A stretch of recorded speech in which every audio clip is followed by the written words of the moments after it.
I would like to call to order the October 3rd, 2022 Cabarrus County Board of Commissioners work session. Welcome, everyone.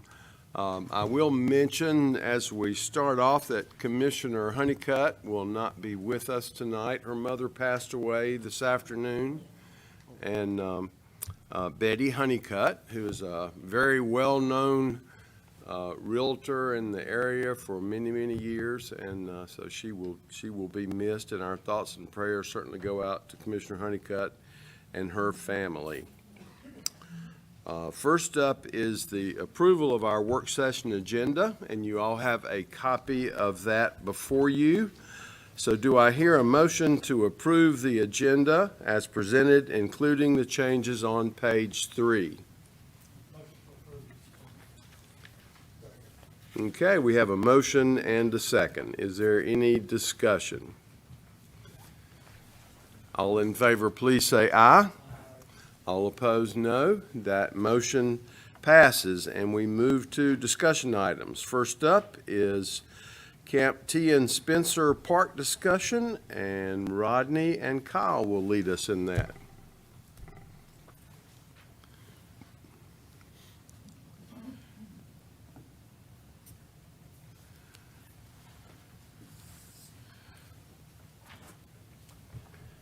Good evening. Wanted to talk about the future of Camp Spencer, specifically some of the buildings that we have out there. I'm sure you've all have been out to Camp Spencer and you know the age of those facilities, and you realize that we don't own the property. And we also have a road through the property that feeds another property owner back there who we have to retain the rights for that for. And we back in 2013, we had done some reconciliation to maybe look at combining all of those buildings to one. So this is how it was termed back in 2013, and I'm not going to tell you that it might change right now, but it was basically creating a large Helms Hall. So that's the large building that's out there. So consolidating everything into that size building. And if you know the topography and kind of how it goes against where those ponds are, that would be very challenging financially speaking. Well, we've been carrying the CIP for several years, and this year we have $200,000 to start doing what I would call the pre-engineering and trying to figure out what it is that we're really going to build. And the funding for the project, and Rodney can comment on it, I believe it's out in 2026 or 2025. 2026. Cost estimates when we were doing this in 2013, so tongue-in-cheek, 2013, was in excess of $3 million just for the building. And that did not take into account any of the infrastructure. And that's why I'm here, is to kind of present the challenges with that. So Camp Spencer utilizes a septic system, and they also have well water. So you start creating buildings that are of a certain size and in a certain assembly, you have to provide sprinkler systems, which means we'll be building tanks to hold that type of water for those sprinkler systems from the well. Because unless anybody knows anything different, I don't think there's a chance of us getting city water or city sewer out there anytime soon. The other part of the problem is the location of the septic field. Currently, the septic field that feeds those buildings kind of in a daisy change, and there are several septic fields throughout Camp Spencer, okay? There's one for the pool area, there's one for the bathroom complex that the cabins and the tent sites use, and then there's another one for the buildings. So that septic system is not large enough to build any bigger building. And even though I don't like the term, it is grandfathered in with how it is already. So we would have to be relocating that. There's not a lot of areas to put it because of the treat areas. There is a large field in the back that is kind of there's a walking path around it. And we could put the septic out there, and this again was in 2013 that we were looking at code and how much occupancy we would have and if it would work, but you'd be putting in a pump station based on the elevations. So I guess where I'm coming to the board is, and this came up internally with staff and when it was brought to me because I was asking for direction on moving forward.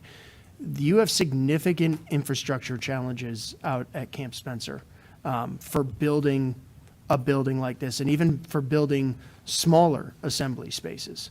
So what Rodney and myself and Mr. Downs had discussed is is do we start talking with the Boys and Girls Club, which we've already had some of the conversations with, and really looking at what the requirements that they might have and then what we might have, and is it something better to do open shelters for assembly spaces versus closed-in buildings where you would need sprinkler systems and so on and so forth. And it also keeps your occupancy numbers down, so hopefully not having to go in and create a pump station for a septic field. Preferably like to keep the septic field where it is if we possibly can. And I'm not even sure if that's going to be an option. But there's a considerable amount of expense, and you most likely will be drilling several other wells if you try to go with a building that large. So again, we have funding now to start doing some evaluation and looking for direction on what feasibility you want us to pursue. Is it a feasibility of scaling back our amenities? And when I say that, I mean scaling back walled buildings and large assembly spaces and going with, shelters and working with Active Living and Parks and the Boys and Girls Club on that? Or is it pursuing a consolidation of those buildings and the associated costs that come with that? And I believe Rodney has collected some numbers from Active Living and Parks about the occupancy of the park and the types of traffic they have coming in and out of there. And if you have any direct questions, I think will Rodney would answer them. What we're asking you for is to give us direction to start having formal conversations with the Boys and Girls Club to see what our future and their future looks like, and see what that plan would look like, and bring it back to you to see if it makes sense. Again, as Cal said, that one large building that we thought was the best building for the site, that was several years ago, was very expensive, and we're not quite sure that that's what they really need and we really need this time. So we need to go back and look at how to program the park entirely, and then how do we work along with the Boys and Girls Club. So if you're okay with that, we'll spend more time and effort on it and come back to you with a recommendation.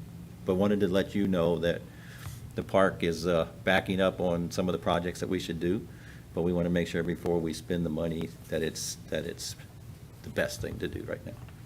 And I guess from my standpoint, in the hopper down the line, excuse me, you have phase 3 at Rob Wallace Park, and then you also have the new parkland that we purchased. And kind of looking at this, and what I'm trying to really express to you is that I do not think you will ever have the infrastructure out there to economically house these type of amenities. So I think there needs to be some discussion on, are we picking and choosing, and are we looking at this from an efficient manner or redundancy manner versus having everything everywhere? I think the other consideration will be, when does the lease expire? It was within the next handful of years. Yeah. So I'd say we'll about have to 5 be years. renegotiating that lease agreement with the Boys and Girls Club if we are going to stay there, and certainly we would want to do that if we're going to make significant capital investments. I was going to ask if you could elaborate just a little bit on the relationship with the Boys and Girls Club and some of the history, how that evolved, and what their current involvement is. I can do some of that, and Londa's here, right? Yeah, and I can talk about their operational, since we've really taken over that operation in terms of specifically with the pool, the county funded all of the pool improvements as we do every single year. And their financial input in that aspect, they've not put anything forth in that or any of the other renovations or trail upgrades or anything we do to the park. They do have their summer camp there, and I think that has been impacted by lifeguard at least one of the past years. But yes, they do have their summer camp there. Londa might be able to speak a little bit more to how many children they're having there in the summer. So the Boys and Girls Club actually owns the property? Yes, yes, they do. And the county leases it from them? That is correct. And there's some interesting, the road that goes through Camp Spencer, that's kind of a no man's land. And so if we do some serious renovations, we're going to have to be working with the DOT and also the adjacent property owners who, again, use it for access. And that's all through the Boys and Girls Club. So it will be challenging. Yeah, and some of the programming that the Boys and Girls Club did out there, in addition to the pool, they no longer are doing that. They're doing it at their new facility that they doubled in size, that you guys helped support. So that's why I think we need to have some more detailed conversations with them to see exactly, okay, what do you need? Is it just the pool? or do you need other buildings? And we've got some suggestions and some ideas to bounce off of them, so if you're okay with that, then we'll go ahead with those conversations, and if anybody wants to sit in on those conversations, let us know. We want to make sure we got it in front, because as Rodney said, the lease is running out pretty soon. Do we want to re-up? Do we want to continue to invest out there?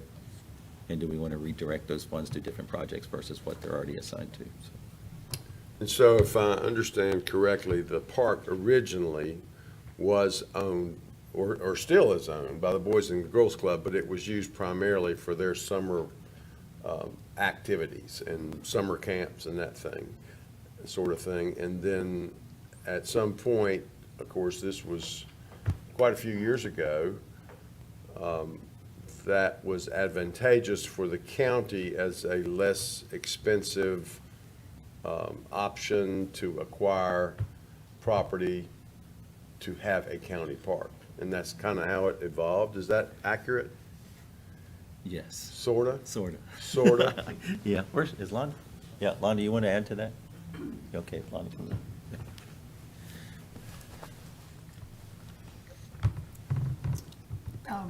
From the best I remember, Frank Clifton was the county manager at the time, and he, and maybe you alone, approached the Boys and Girls Club Board of Directors about the opportunity to have that as a park 52 weeks out of the year instead of it just being used 8 or 9 weeks out of the year.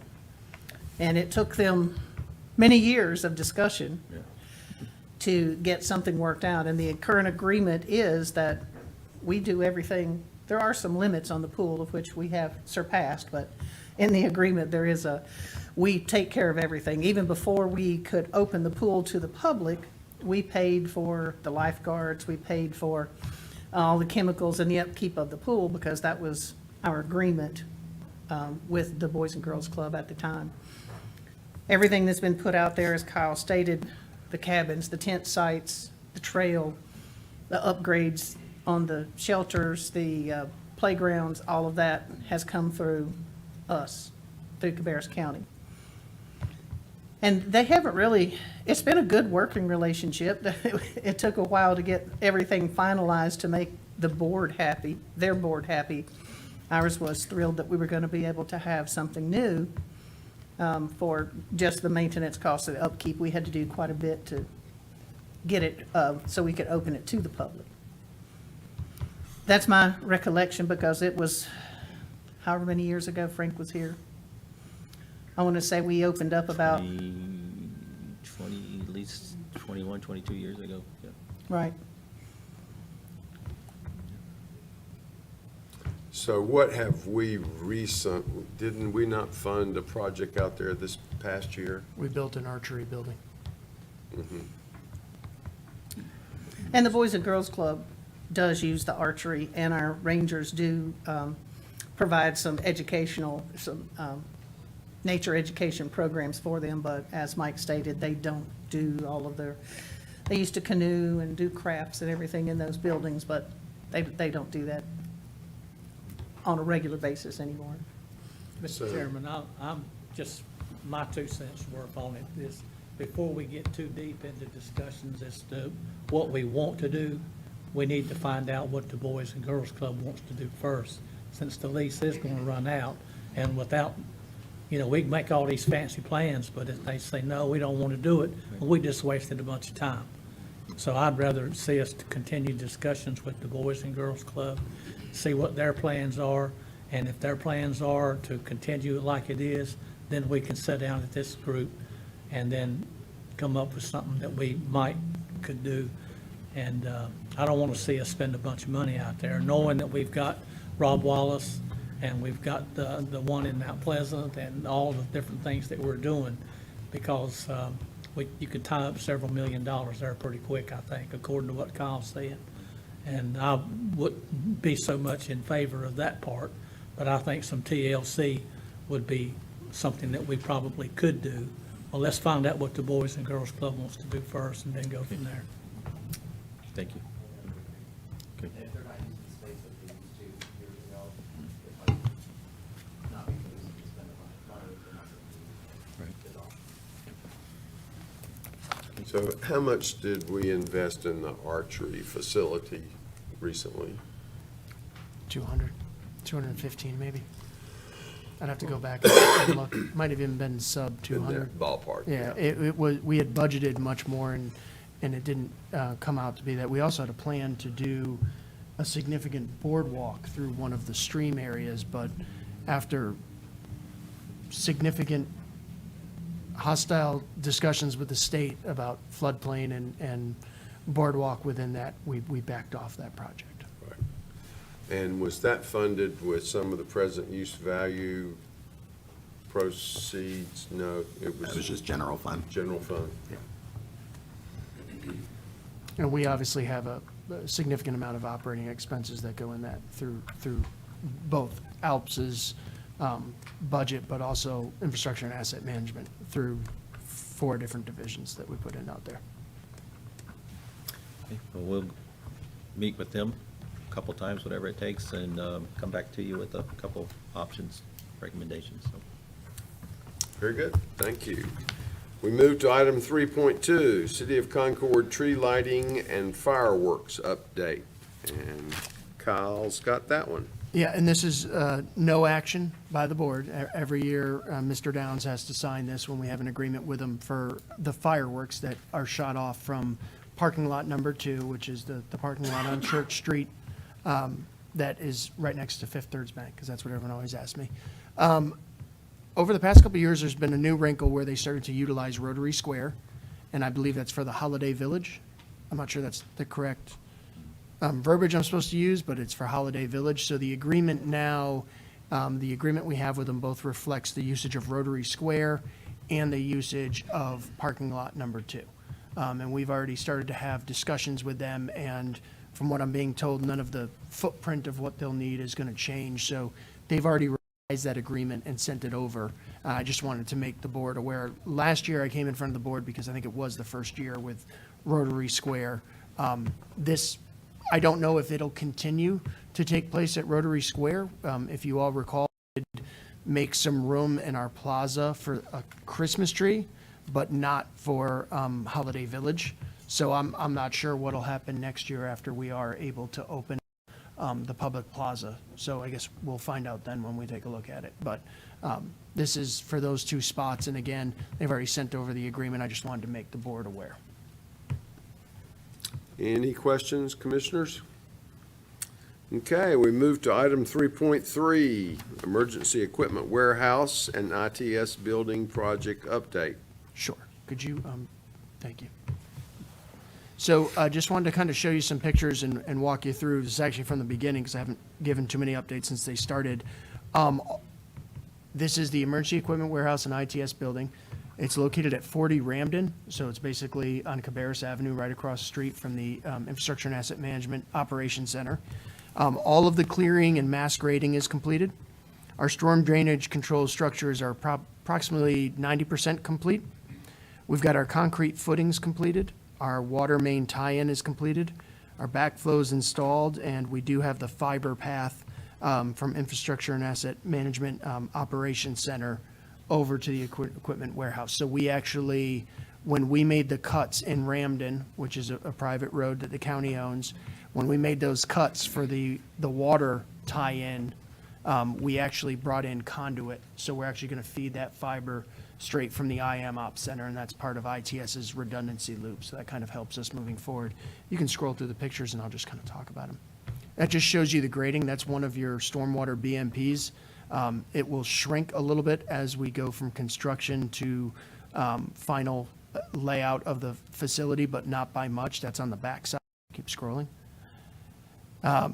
Shows you all the top dressing they did for that, and it did survive the rain that we had the other day. Keep on scrolling. Shows you your footers going in. That top shot is a drone aerial. It's like one of the sites we have where I don't have to get special permission to fly the drone, and I just had him take a picture. That's the actual warehouse that you're seeing. So that'll be where the emergency equipment goes, and you can kind of see the footers for the columns in there, and then that long wall, or that tall wall at the top of it, that's kind of your party or your firewall in between ITS and the actual equipment warehouse. So The other couple things that are coming up, and we've already gone forward with the tree removal on Cabarrus Avenue. You'll see the slab go in. The masonry wall, the CMU wall, is already being built. Still has a lot more to go to it. And then we'll start bringing in all of the pre-engineered metal to start erecting it. So it'll start to ramp up and go really, the only piece that's vertical right now is the party wall, the wall in between the two buildings. It kind of looks weird right now, but it'll start being erected probably in the next 3 to 4 weeks. That was all I had on that one. Okay, any questions, commissioners? Okay, then we move to Emergency Medical Services Headquarters Project Update. Okay, so update right up the street from this one. EMS headquarters update. Exterior wall framing and sheathing over the past 30 to 60 days. Our roofing is complete. It wasn't completely buttoned up for the storm, but it was buttoned up enough where nothing happened. But there were some flaps there, but those were on purpose. The interior wall framing and rough-in has started, so you can go in there and tell where your restrooms are going to be, where your showers are going to be, and where all of our closets and mechanical is going to be. Over the next 30 to 60 days, we'll put the air barrier in, as well as you'll start to see the exterior brick go up.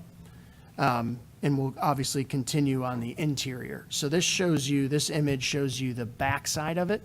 So that's kind of your secure area. If you could scroll one more down, that shows you your bays coming in. So that's kind of an image of, you've got my net and the tower on the other side. So that's kind of the back side of it. That's not where the public would access it. But that does show you the 3 bays that you drive in and drive out that allows us to operate it as an actual EMS station, even though it's also a headquarters. And scroll down one. Kind of just shows you an aerial, the different elevations of the building and the components, how we kind of put it together. Again, the thought process behind the design, front of the building or the area along Cabarrus and the intersection of Union Cemetery, that's your training component where you bring people from the outside, and you can kind of tell as you go from what I'll call building section to building section, you go through different levels of security so that by the time you're back in the bays, you're not somebody there who was just randomly there for some training. You actually work for EMS. Keep scrolling down.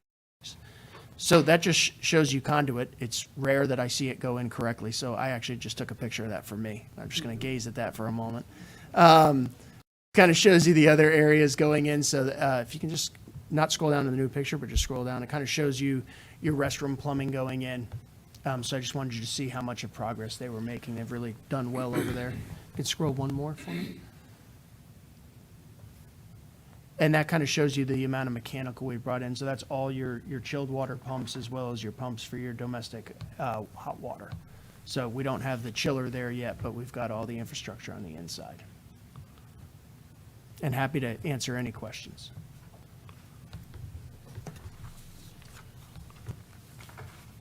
Questions for Kyle on that item? I don't think we're smart enough to ask many questions. Thank you very much. Okay, we move now to item 3.5, Innovation Report from Todd Shanley.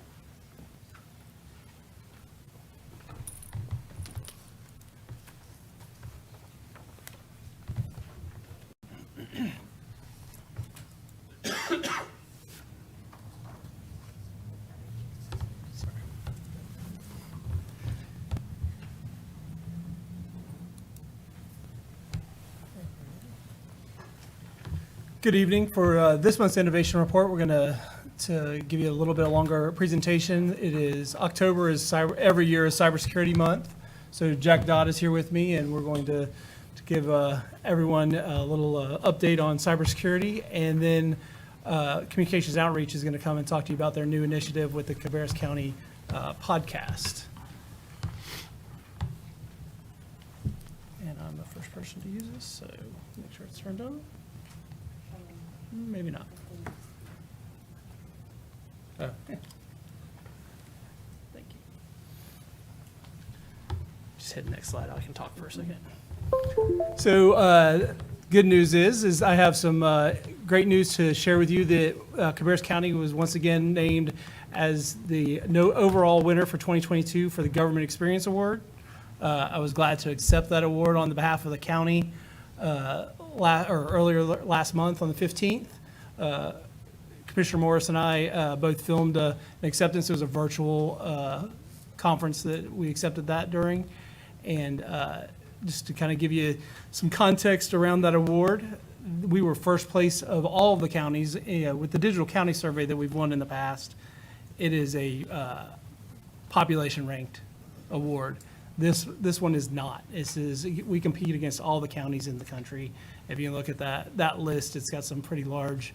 San Diego, St. Louis, Dutchess is up there in the Northeast, and then obviously Oakland, Michigan is a pretty large county as well. So I'm very proud of what our team has accomplished. Again, I accepted that on behalf of the county because the overall project that we submitted this on was the work that we did with the website and the focus on our constituents this last year. Not just the website, but some of the ERAP initiative, the online mortgage assistance, all of those projects that were constituent facing is what they granted us or awarded us the award for. I wanted to show you this is a clip of our website just from today to show you why our website's being that much more effective.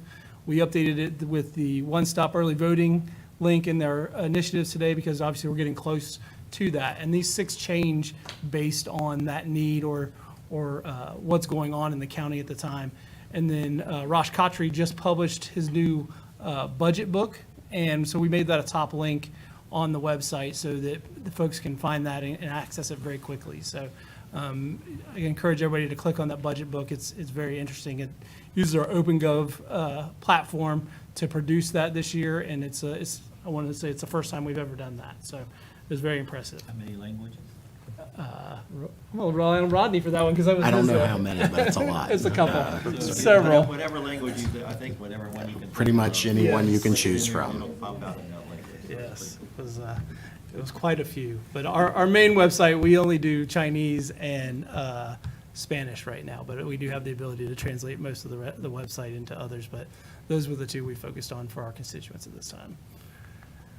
Okay, so I'm going to let Jack take over from here and talk a little bit about Cybersecurity Awareness Month. There is a program, obviously, that comes down from CISA, the federal arm, and gives us a little bit of context, and he's going to go over that with y'all now. All right, so every October, CISA does put on Cybersecurity Awareness Month in conjunction with the National Cybersecurity Alliance. And every year they try to wrap it up into one main theme that kind of summarizes everything they want to cover. And this year's theme is See Yourself in Cyber, which is a bit abstract for my taste, but it does have some merit in it. Not everyone is going to be diving into traffic flows on a firewall. You pay me so that you don't have to do that. But everyone that uses a computer is a part of cybersecurity. Anyone can get a strange email from a hacker. Anyone can get a strange text message from a hacker nowadays. And so to emphasize your role in cyber, they gave us some 4 key steps that greatly improve anybody's stance in cybersecurity. And so the first of those is enabling multi-factor authentication. MFA typically is implemented as an additional code you have to enter when you sign in, usually via text message or an app on your phone. Lots and lots of banks are starting to roll this out now when you sign into your online banking. And the reason this is so prevalent is it is by far the most effective safeguard against stolen credentials, period. In kind of the older days, if you had your username and password as far as the computer system was concerned, that was you. Your username, your password, that's you. And MFA is how we keep that from being true in the modern day. So if an attacker gets your username and password, they can't just walk around and pretend to be you.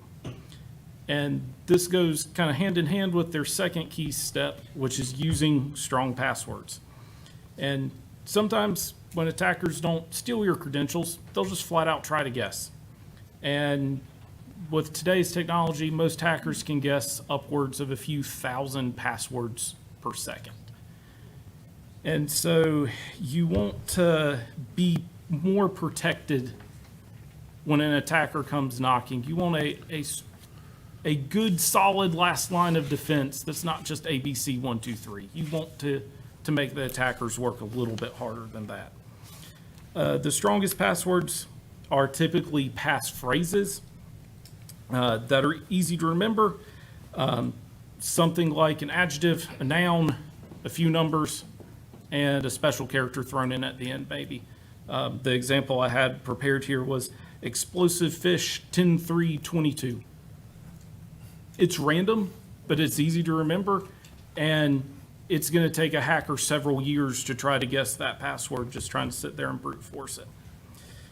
The third key step is updating software. I know it can be a pain, takes a little bit for your computer to sit there and update, but new vulnerabilities are discovered every single day. Just this past weekend, we had a major vulnerability discovered in Microsoft email software. Thankfully, here at Cabarrus County, we're not exposed to it, but several dozen organizations out there on the internet had already been hit by it when it was announced. And so developers out there work constantly, day in, day out, every single day, to fix these vulnerabilities, to basically not give the attackers any shortcuts. And all that works for nothing unless you actually install the updates that they write.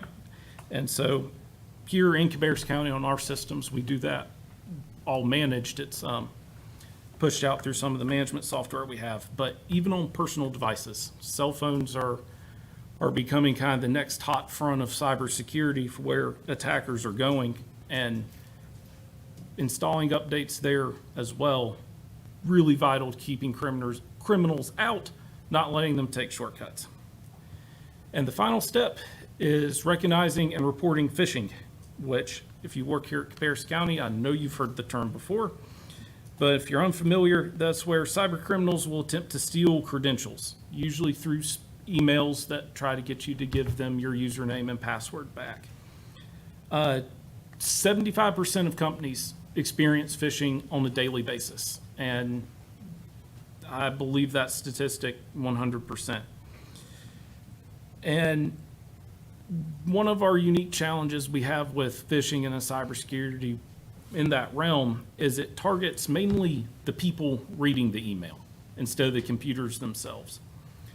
So the computers don't really do a great job at being able to pick out phishing. By far the most effective way to determine if something's a phishing email or not is to have a human look at it and say, that looks strange, or I wasn't expecting this looks weird, and report it. Here in Cabarrus County, we have our fish alert button that has served us well for many years now, and that continues to be a very important part of our cybersecurity defenses here. And so that is the bulk of, or the kind of the quick version of what they have for Cybersecurity Awareness Month. For more information, the National Cybersecurity Alliance is at staysafeonline.org. Fantastic resources for both professional and personal life in terms of cybersecurity. And then the Cybersecurity and Infrastructure Security Agency, CISA, is the other organization involved, and they're available at CISA.gov. And that's all I have. The good news is we do a very diligent job with, that's why we're very thankful for the funding that we get here at Cabarrus. We have smart folks like Jack and his team to make sure that we are protected and that the county's data is protected. We also recently partnered with the National Guard.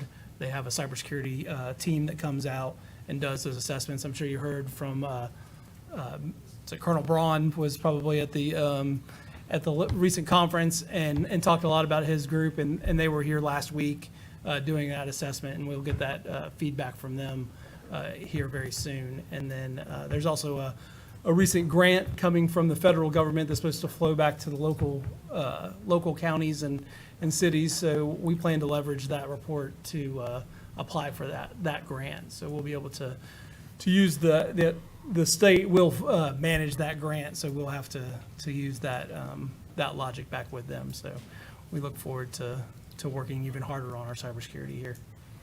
Thanks, Jack. Thank you. Next, Tiffany Powell and Jonathan Weaver are going to come up and talk about their new podcast that we've gotten started.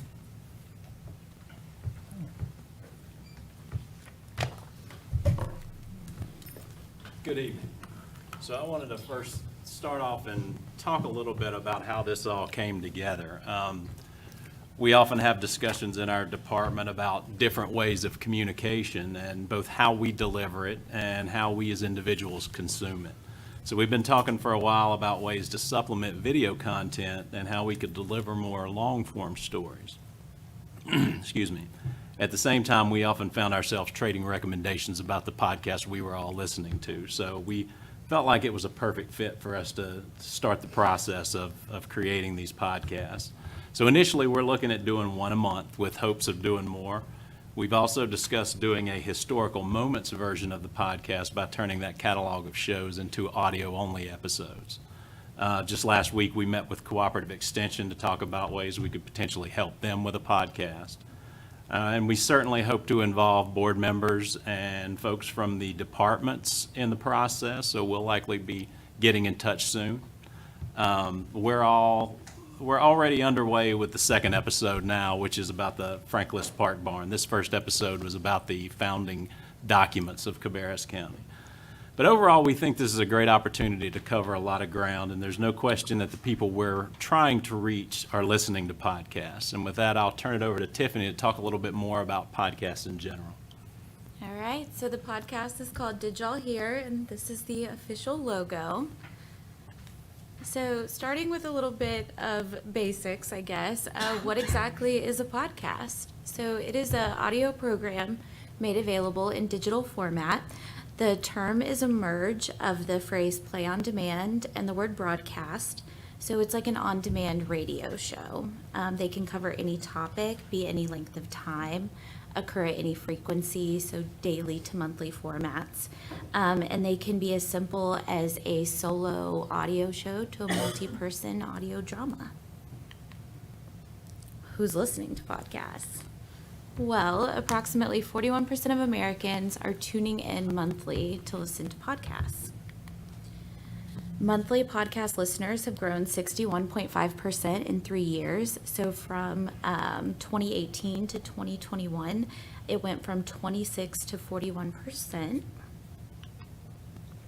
Each week, more Americans listen to podcasts and have Netflix accounts. So in 2021, 80 million Americans were weekly podcast listeners. That's over 10 million more weekly podcast listeners than the 69 million Netflix account owners in the U.S. In terms of demographics, when looking at gender, monthly listeners 12 years and older mostly mirror the population of Cabarrus County as a whole and the 12 years and older population of the U.S., which is slightly more men than women tuning in each month. We see similar results when looking at ethnicity of monthly podcast listeners, 12 years and older, aligning with the population of Cabarrus County as a whole and the population of the U.S. The Infinite Dial breaks down monthly podcast listeners into 3 main age groups, so 12 to 34, 35 to 54, and 55 plus. In 2021, almost 60% of the U.S. population between the ages of 12 to 34 had listened to a podcast in the last month. Additionally, approximately 40% of the 35 to 54 population and slightly more than a quarter of the 55 plus population had tuned in the last month as well. Podcast listeners are more likely to follow and engage with us on our social media platforms. So as you can see from this chart, monthly podcast listeners ages 12 and up, so that's our orange bars, surpass the U.S. population, the gray bars, as a whole in terms of social media usage. So through this podcast, we're not only going to have an audience with folks already following us on our platforms, but we're going to gain new followers as well that will start to engage with us on these platforms and raise our engagement levels there. So why are they so popular? Podcasts are easy and convenient to access. Internet and a computer or smartphone are all you need.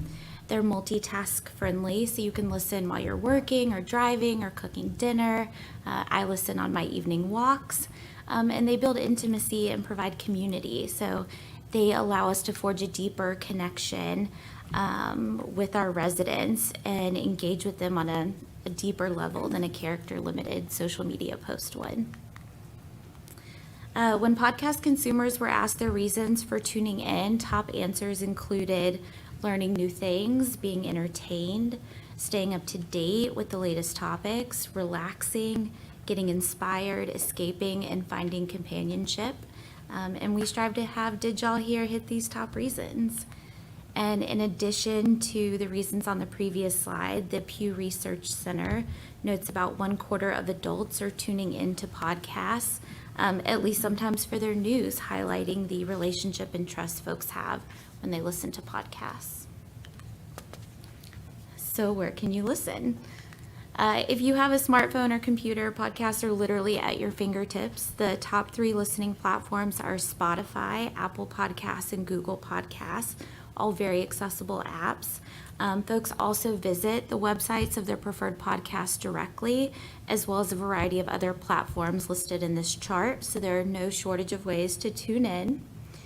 And speaking of tuning in, here is a little preview of Did Y'all Hear?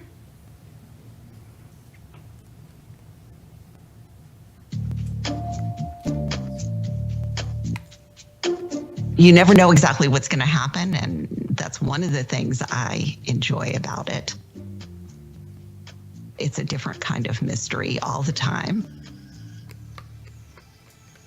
Going to your question of where's that foundational document for Cabarrus County? And I'll give you a good lawyer answer. It depends. This is a podcast about a place, and there's no better way to start talking about a place than to go back to how it all began. On this inaugural episode, we're unraveling the mystery of Cabarrus County's founding documents, our birth certificate, so to speak. The search started last December with a simple emailed question. It ended with some surprising answers. I'm Dominique Clark, and I'd like to welcome you to the first ever Did Y'all Hear? A Cabarrus County podcast. We'll get to the investigation momentarily, but first, check out our theme song. Cabarrus, Cabarrus County, this is the place where America thrives. Cabarrus County, North Carolina, America thrives here. So we hope you enjoyed the preview, and we'll tune in for the full episode. As we move forward with the podcast, our goal is simple: to share unique, intriguing, and inspiring stories about the people, programs, and services that make Cabarrus County so great. And with that, we want to hear from you. So if anyone has any ideas for future episodes, we would love to hear them. If you want to go ahead and like and subscribe to the podcast, if you just search Cabarrus County in Spotify or Apple Podcasts, wherever you get your podcasts, it will show up. Or podbean.com. If you search Cabarrus County, you can listen directly there. It'll link you to any platform that you go to. But yeah. So how do you plan to promote this, to push it out so people will be aware that it's out there? I'll take that one. So we wanted to get through this meeting, introduce it to everyone here. So we will be doing a push for the next at least month and for this first episode, but it will be an ongoing effort as the episodes come out. We'll continue a regular promotional social media, that kind of thing. There'll also be a link at the top of the website. If you go to the top of the website now, you can link to all our social media platforms, and we're adding the podcast there. And then when your press release goes out later today, it'll be posted there. So it'll be a quick, easy link for people to get more information and to follow up from this presentation. We probably should post this. It's a good presentation. We'll just post that out there as well as your slide deck. Just one question from me. Is this an upgrade from the Out and About that we did for years?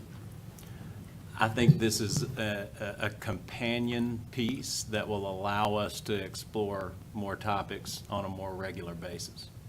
Similar topics, yes. Yeah. Well, I think this is fantastic. I applaud you for doing it, and thank you very much for the preview. So just quick question, who wrote the lyrics for your theme song? And who provided the vocals? It was very good, very catchy. So that theme song came to us as part of the brand, the redo of the brand that happened back in 2017. We put it in the vault, and we were waiting for just the right time to put it out. So this seemed like the right time to release that on the world. Vocals. It was one of the folks, the daughter of one of the folks that helped us with the brand presentation. Rebranding very well. That was when I first got on the board, and that was it's been exciting to see that logo advance forward and all the ways that we have used it and see it. And the Zoom meetings when we all had our cup on the screen that said, America thrives here. But anyway, fantastic job. I am definitely one of the people that, in the growth from 18 to now, went from 0 to, 10, 12, 15 a week that I like to listen to. Same so here. Yep.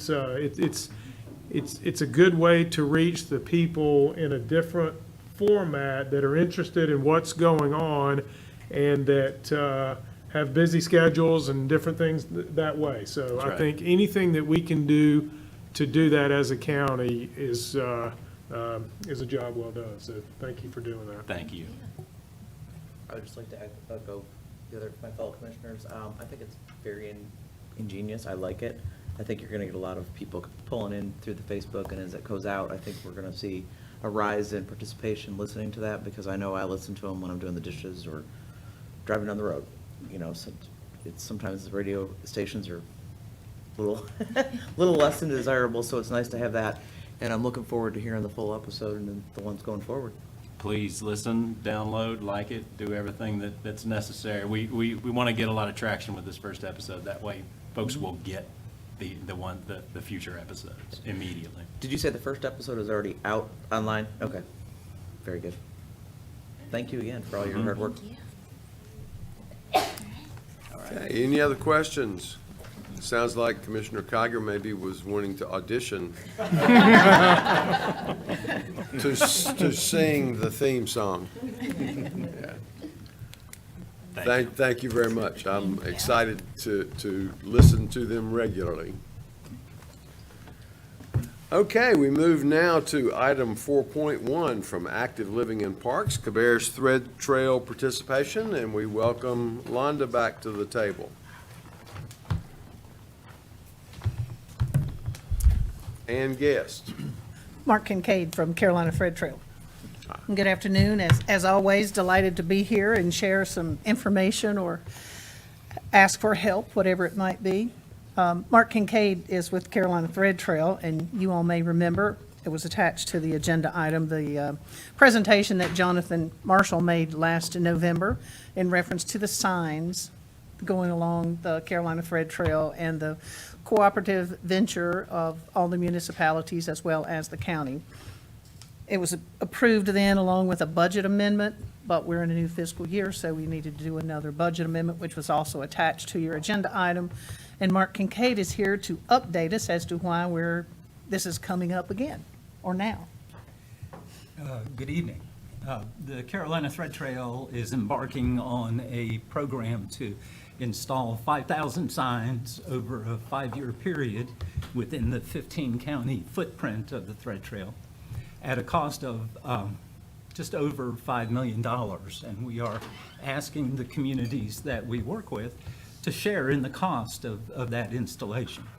As Londa alluded, we thought we were going to do this last year. Our costs skyrocketed, just as many costs have. So we had to take 2 steps back to value engineer the package. And now we are embarking on that first year order to install signs We are starting with the three counties that, in our opinion, are leading the way in the development of the Carolina Thread Trail, and that is Cabarrus, York, and Gaston counties. And so we conducted pilot projects 2 winters ago, got feedback, and we are here to seek your approval for that cost sharing so that we can get started within Cabarrus County. That said, I'm here to answer any questions that you may have about what we're doing within the county. As noted in the agenda item, the $47,000 did not increase, even though the cost has increased. The Carolina Thread Trail has kept that the same. That's correct. We'll share the, whatever that cost increase is. I know that there are, the first year order is already in to our vendor. There's over 70 signs for Cabarrus County, and that's in addition to the over 30 signs that were installed at no cost as a part of the pilot program. Yeah, and as Londa said, this board approved this in the past. We were holding on until Thread Trail was ready, but then also we were waiting, it was contingent, the approval was contingent on whether or not that Concord and Kannapolis participated as well, and they have both formally participated. That's correct. Yeah. Or at least approved to participate. That's correct. Any questions, commissioners?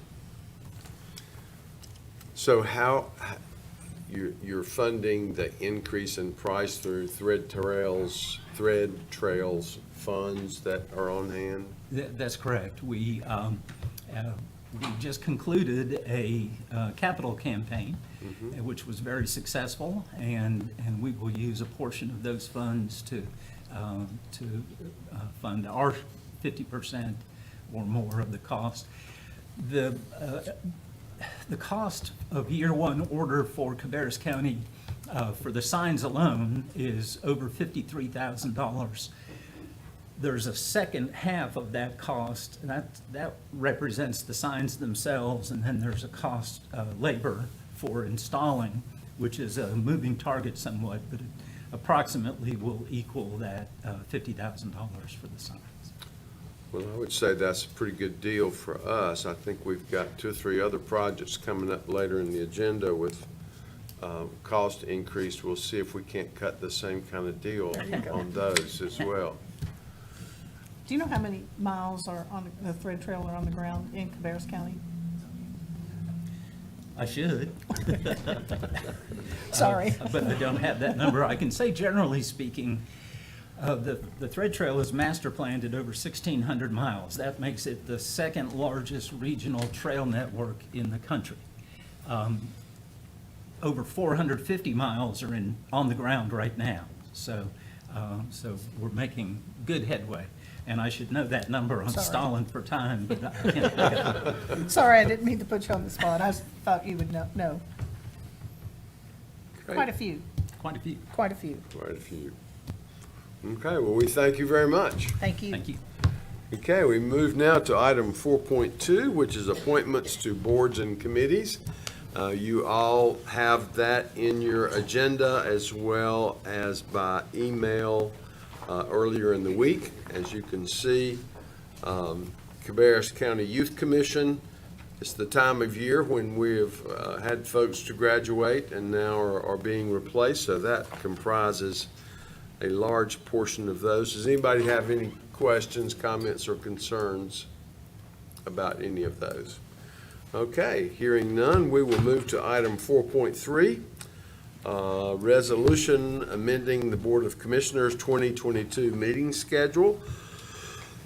Excuse me, I think that's pretty self-explanatory. We have a joint meeting along with Concord and Kannapolis to talk about transportation plan that will be held on Thursday, November 3rd at 6 p.m. at the Laureate Center at Kannapolis City Hall. Of course, there will hopefully be a majority of all 3 boards present at that. So this just adds that to our official schedule so that the public is aware of it. Any questions?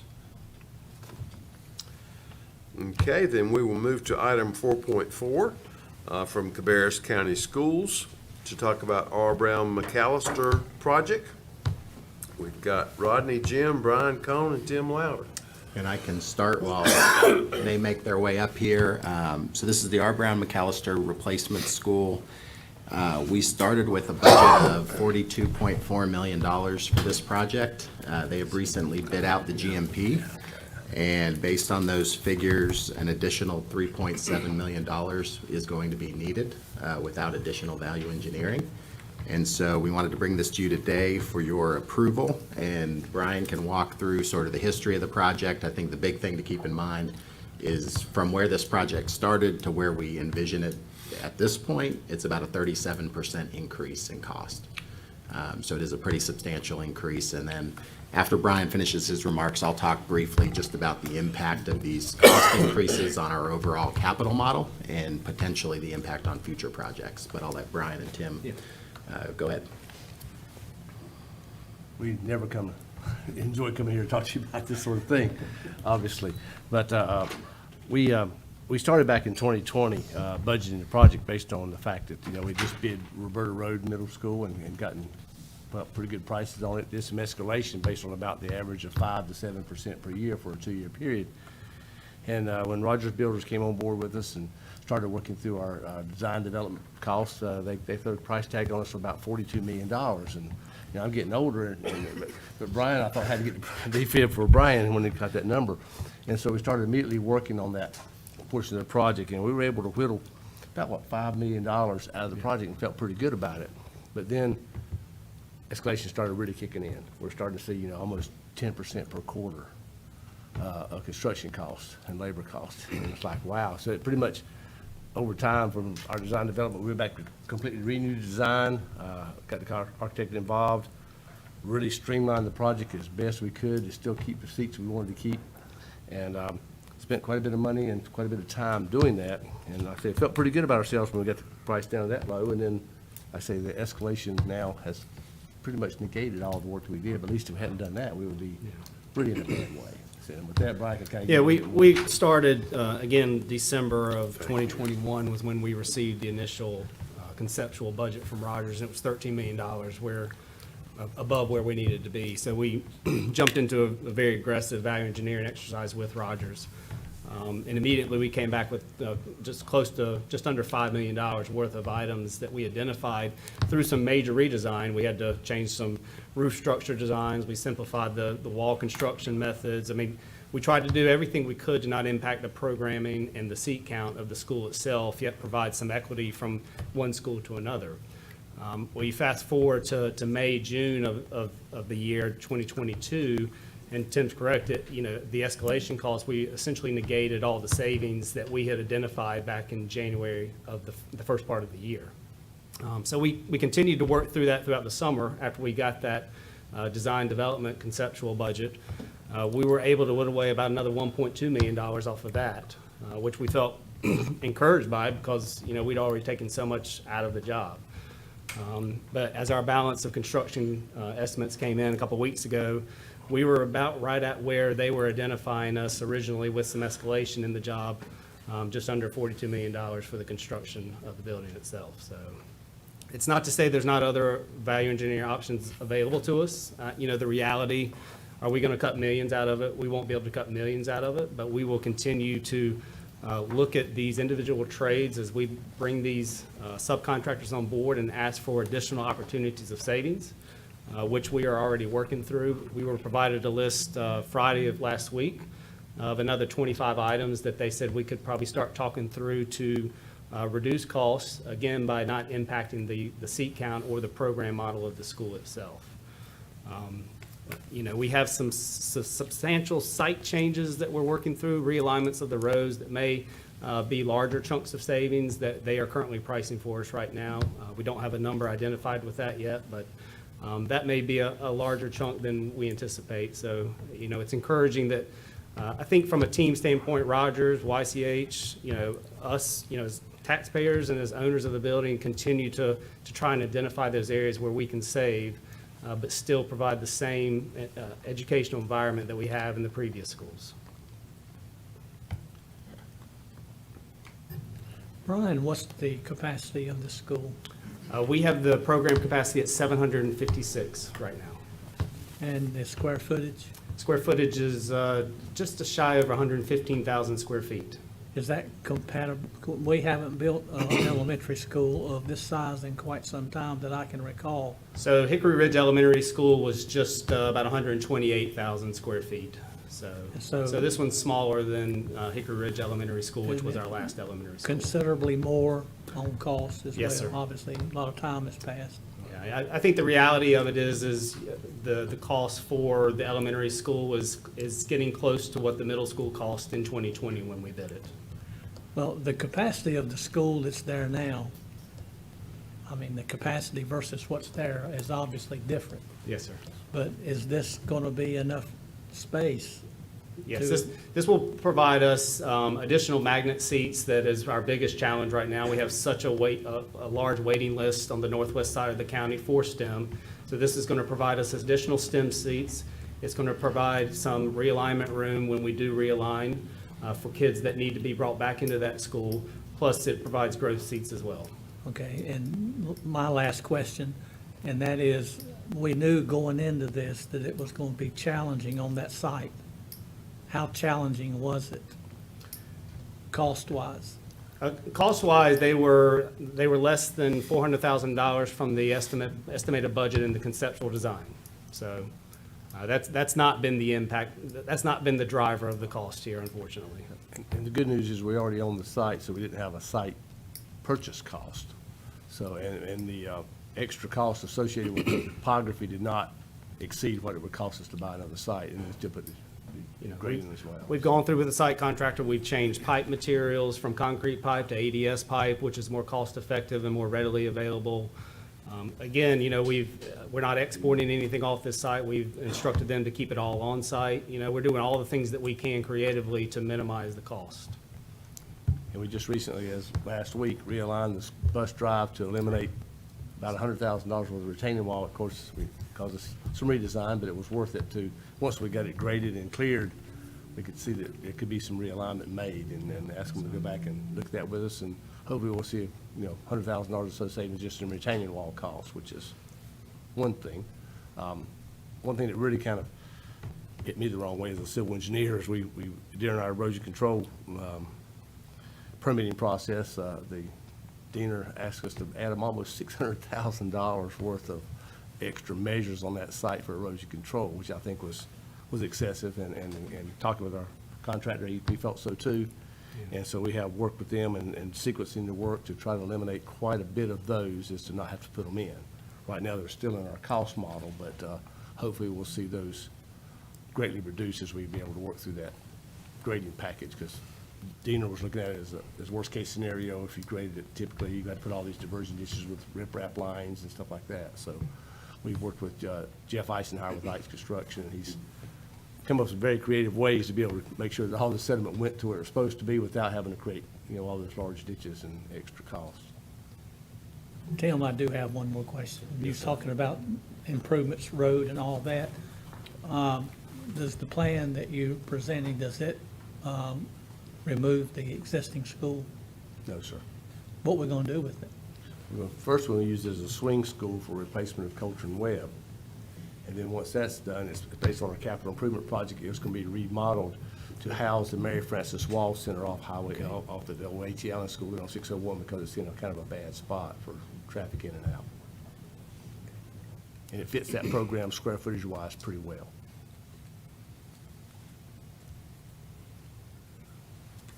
Question: if you move Mary Frances Wall there, will the new transportation, the entrances and exits, will they have to be modified again?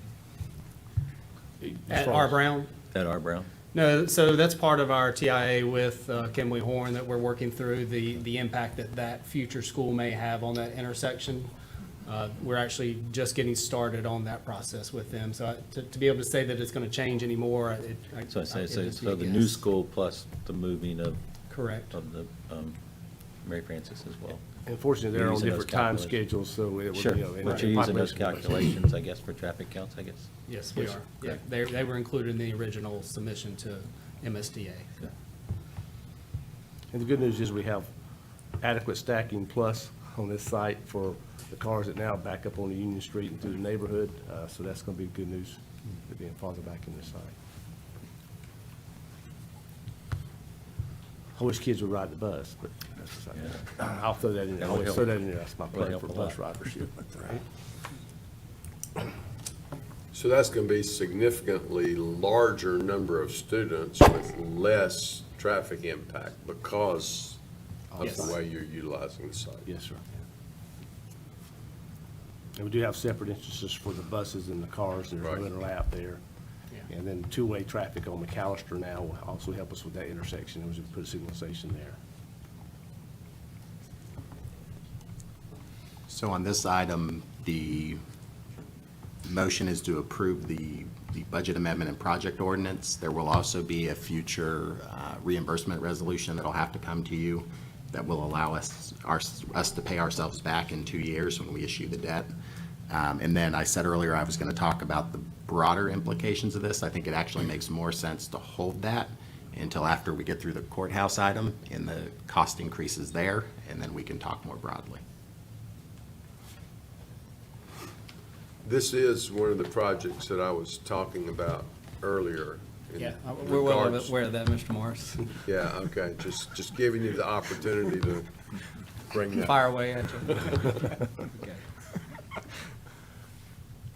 Okay, additional questions? Appreciate y'all's consideration. All right. Thank you. Thank you. Okay, we move now to item 4.5, American Rescue Plan funding, and Rodney's going to address that item. So this item is doing a couple things. We'll start with the easiest part, which is we talked last month about some cleanup that was needed to free up some money and move it to unallocated. And so you can see that budget amendment in this agenda item, and then also the project ordinance update that goes with that. The second piece that we talked about was, in particular, the food assistance category. And so we did reach out to those providers with a set of questions. We had similar responses. Obviously, any impact of losing the funds would be detrimental to those organizations. They all agreed that the need is not less than anticipated, that in many respects it's growing. I think you could boil the reasons for not spending as quickly down to a couple things. One is there was some misunderstanding around whether it was a multi-year award or a single-year award. And so many of the organizations did not properly read their contracts to understand that. And that the other piece is they do not have the warehouse capacity to store materials and food. And so they have not been able to make the purchases until they move the existing food out of their system. So based on that, at a staff level, we were comfortable with what you'll see in your packet as sort of two different paths. For the one-year, single-year awards, what we're proposing sending to each of those organizations, and you can see them listed in the agenda packet, is a June 30th, 2023 deadline that gives them through this coming June.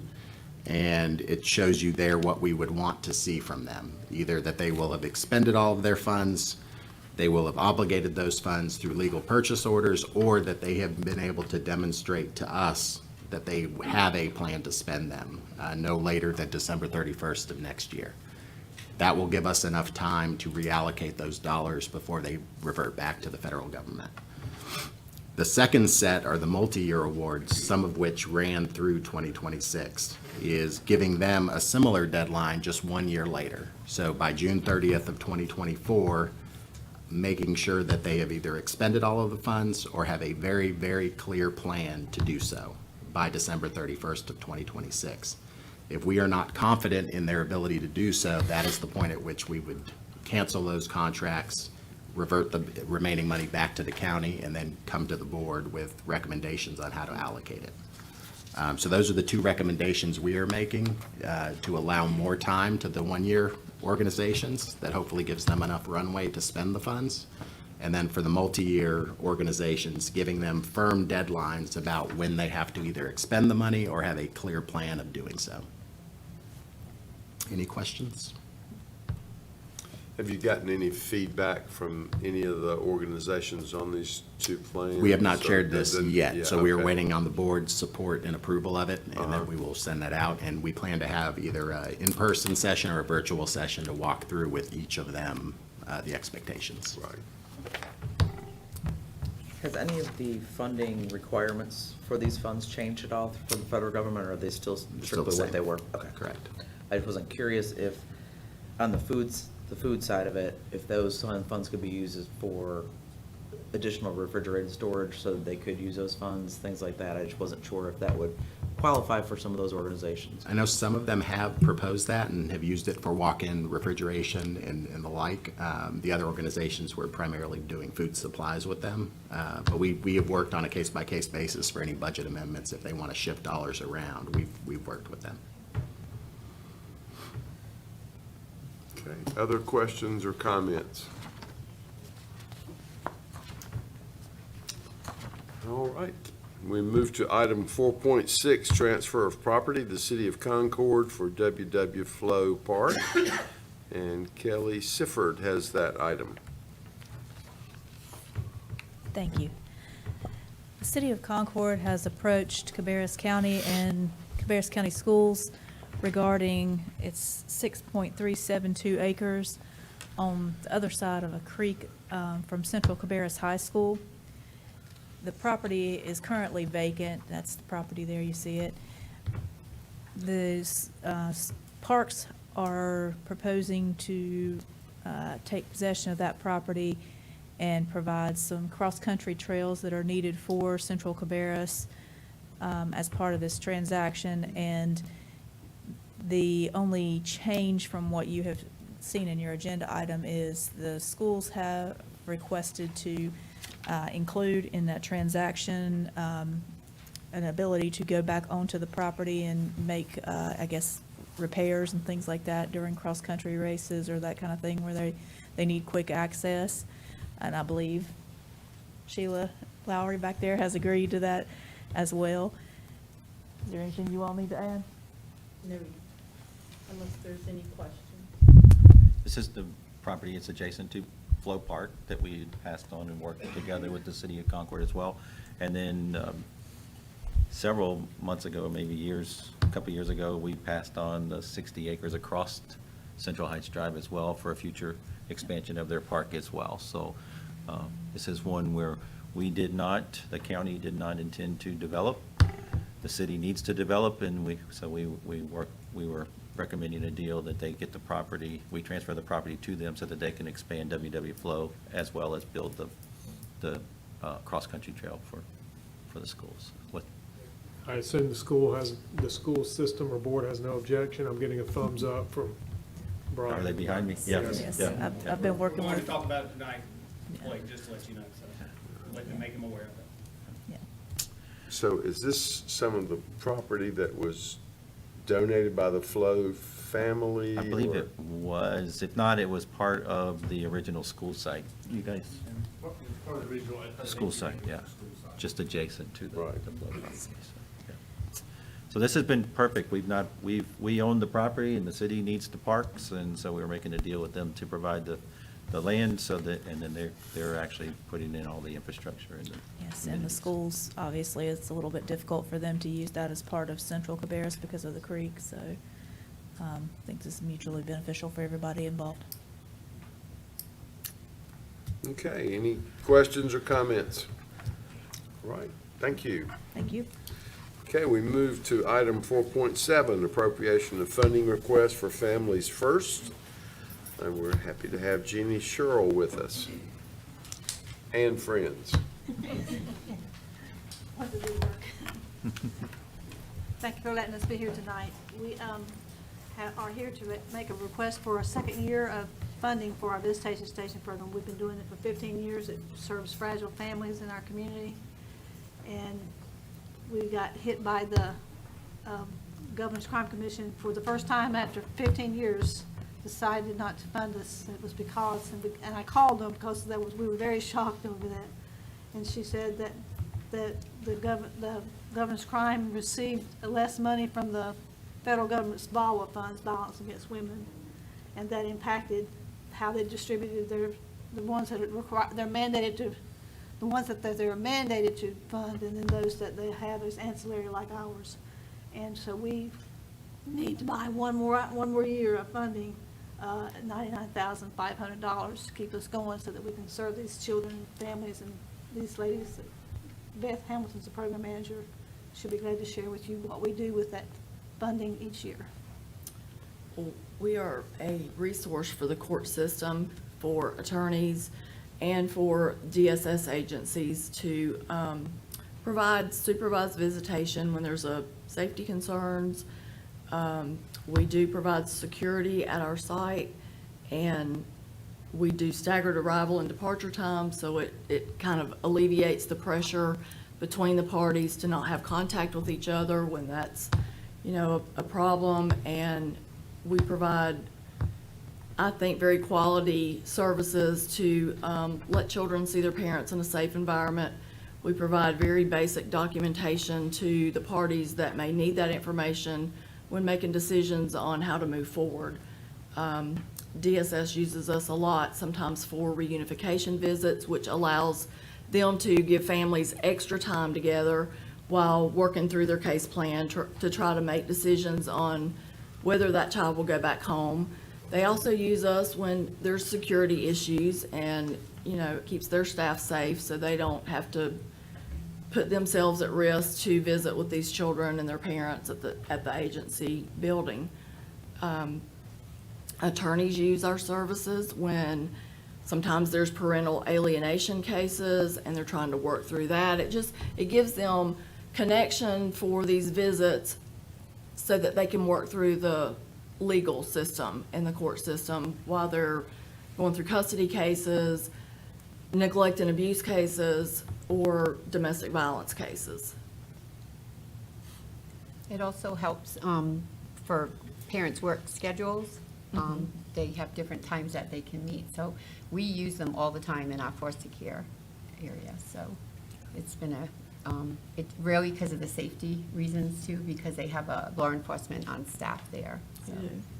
And I believe, correct me if I'm wrong, you do after hours and you do weekends? Our visits are on weekends, Yeah, that's Saturday what I and thought, Sunday, so- so it does provide that alternative for people that work, and, that's a hardship for them to get off during the week. Plus, we don't have to provide staffing on the Yeah. weekends as well. Right, That's what they do. right. So that As a would matter be- of fact, 7.5 hours of our visit time this weekend is dedicated to DSS extra visits or special visits. We have one we're just doing, it's a birthday visit, but we're just trying to accommodate them as well as the domestic violence cases that we all know the numbers have risen as far as domestic violence, child abuse, mental health through this pandemic, and now we're coming out, we're starting to see some of those numbers rise, and the need is definitely there for safety reasons. But it still maintains that parental contact with that child, because we all know the children love their parents, no matter what. They want to see them. So this provides that safe place for them to come with some staff members that are actually in the room with them, so it provides that barrier. If, conversation becomes too adult-like, we can protect the children in that manner. Then we have the law enforcement officer there that provides security for everybody in the building. So, And you do this at the Y? Is that we use the Kannapolis YMCA. They're gracious enough to allow that space. It's their summer camp building, so it's separate from the YMCA facility itself. So we have our own space. It's private, it's confidential.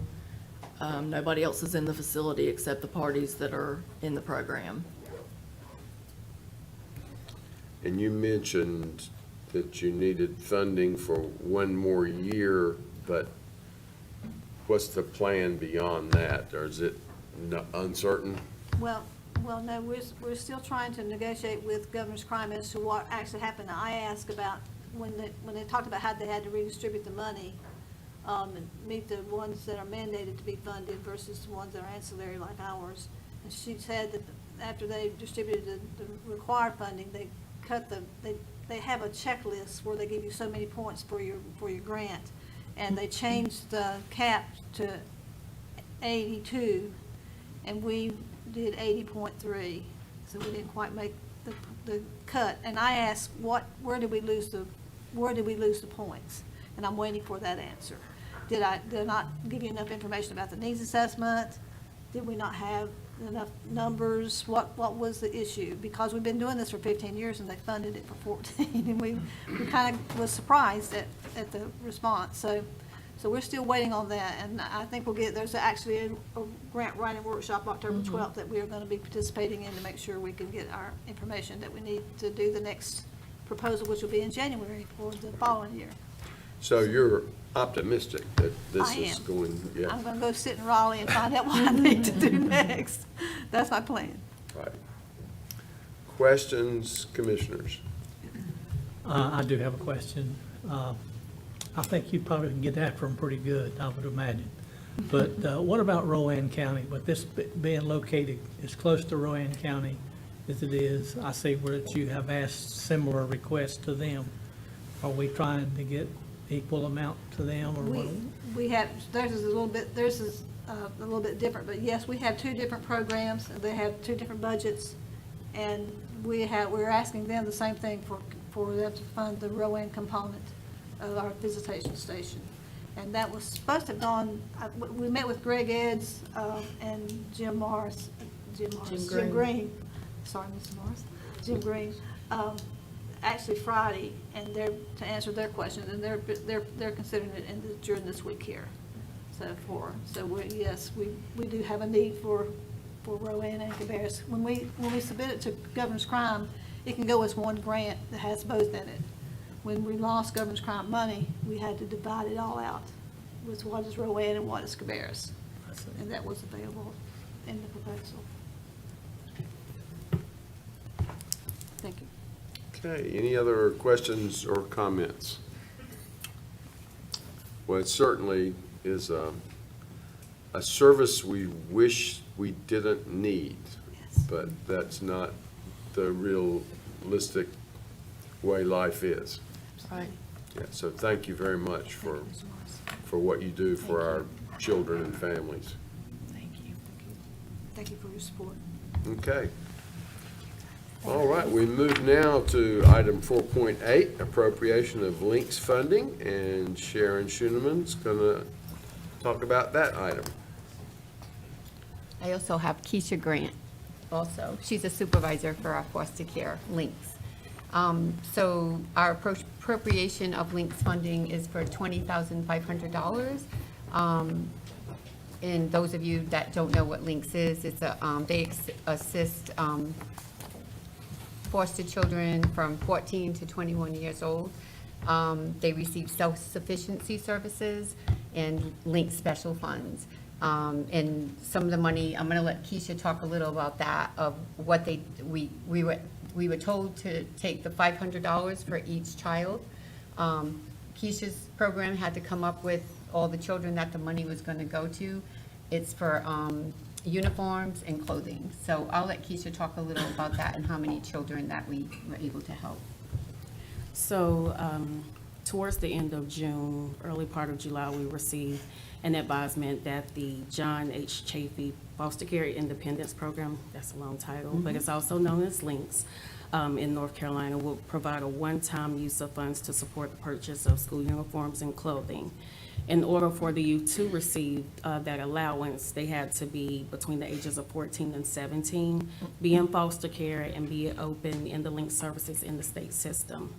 Each youth were able to utilize up to $500 for clothing, shoes, and other garments, which was required to be expended by September the 30th of 2022. Cabarrus County was given an allowance of $20,500 to be utilized for this one-time use of the additional Chafee funds, which did not require any use of county funding. I did find out before coming to this meeting that at least 22 of our youth did take the opportunity to utilize this one-time funding. I was excited to hear that number. I know I signed off on a lot of procurement card receipts, and I just saw the numbers come through. So they were able to really utilize these items, because at times we have youth who are coming just entering into foster care who did not have very much whenever they were removed from their home. So that was a great opportunity for them, and also for those who were going into the next school year. That was an opportunity to look their best on the first day of school, but to also consider those who have weight changes. We needed to accommodate for them as well. And generally throughout the year, whenever they are in need, we do provide those fundings for them. However, it's not at the amount of $500. Typically, it's much less than $500. So to see that we were able to utilize $500 for the purposes of getting them clothed, make them feel more confident about themselves, it was just really good to see that all counties were able to do this for our youth in foster care. Any questions? Okay. Thank you very much. Thank Sounds you. like a good program. Okay, we move to item 4.9, Transportation Fiscal Year 23 Rural Operating Assistance Program, and we're happy to have Bob Bushy to talk about that item. Good afternoon, thank you. Here to present our FY23 Rural Operating Assistance Program through the state of North Carolina. This program provides funding for transportation for the rural general public, elderly and disabled, and employment. This year, we are receiving $215,374. The only match required on this grant is for the rural general public of 10%, and they allow us to pay that through ticket sales. This grant does not require a public hearing, so we're just asking that you accept the grant for this year. Questions, commissioners? Okay, we'll move to item 4.10, Title VI Policy, and Bob will do that one as well. The state of North Carolina, as well as the Federal Transit Administration, requires all transportation divisions to adopt and maintain a Title VI program plan. It has to be updated every 3 years, so we were here before you 3 years ago, and now we're here with the updated plan. The only changes have been county demographics and a couple of name changes of staff. So we're presenting that plan to you for adoption. Okay, questions on that item? All right, thank you, sir. Thank you. Okay, we move to item 4.11, Budget Amendment on Capital Projects. Jim Howden and Rodney Harris. Yes, sir. Good afternoon, everybody. In fiscal year 2023, the board approved $177.5 million in county capital improvement projects. When the budget was keyed into the system, it was keyed in at $160.1 million, and that number matches the draw program that we have, the financing. But by doing that, we had to reduce project funds budget for certain projects. And as those projects get going, we need that budget available. So we are asking the board to approve a budget amendment to add those funds back to those various projects. That money, if all these projects actually exceed $160.1 million, we would fund that with fund balance, but then do a resolution to reimburse ourselves in 2024 during our next financing project. So I think the only thing I would add is the draw programs are new to us, and so just to explain a little bit of the dynamics there.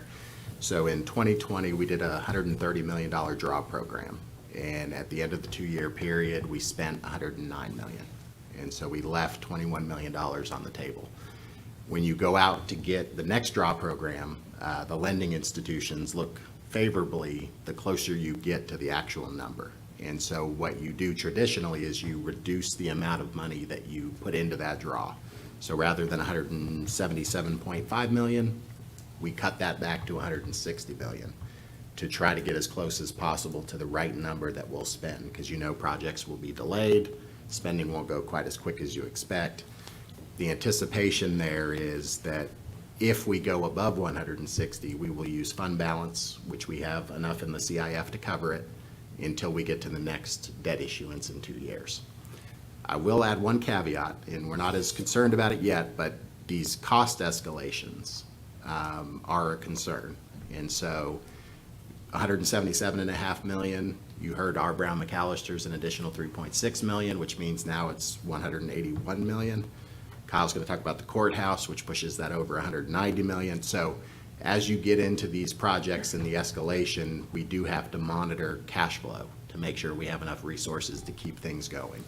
If we got to the place where we didn't have sufficient resources, we would be talking about which projects can we delay until we get closer to 2024. But again, we don't think that's likely to happen, but just putting that out there is a possibility. Okay, questions for Rodney or Jim? All right, thank you, sir. Okay, item 4.12, budget amendment for purchase of generator at Government Center. And I think Kyle is going to join Jim on that one.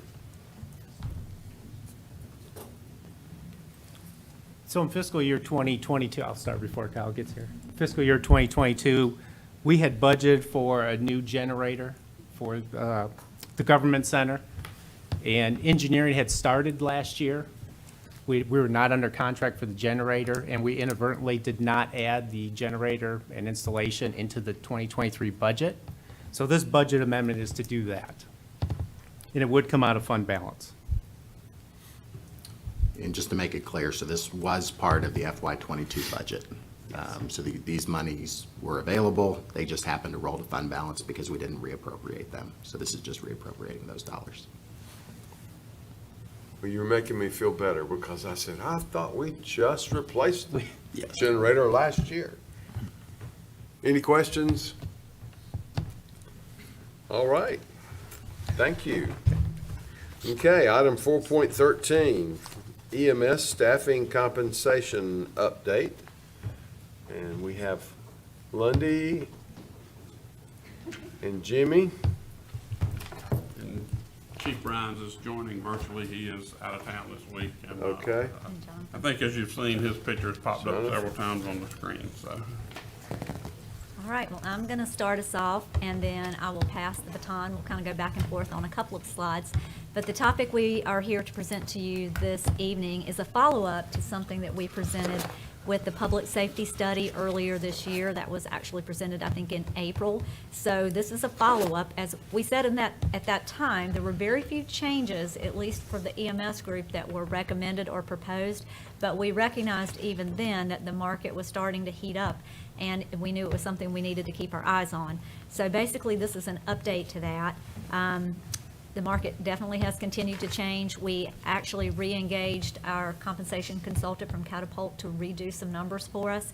But before we get to that, I'm just going to turn it over to Jimmy and his team to kind of describe some of the challenges they're having within the EMS world. All righty, go to the next slide, please.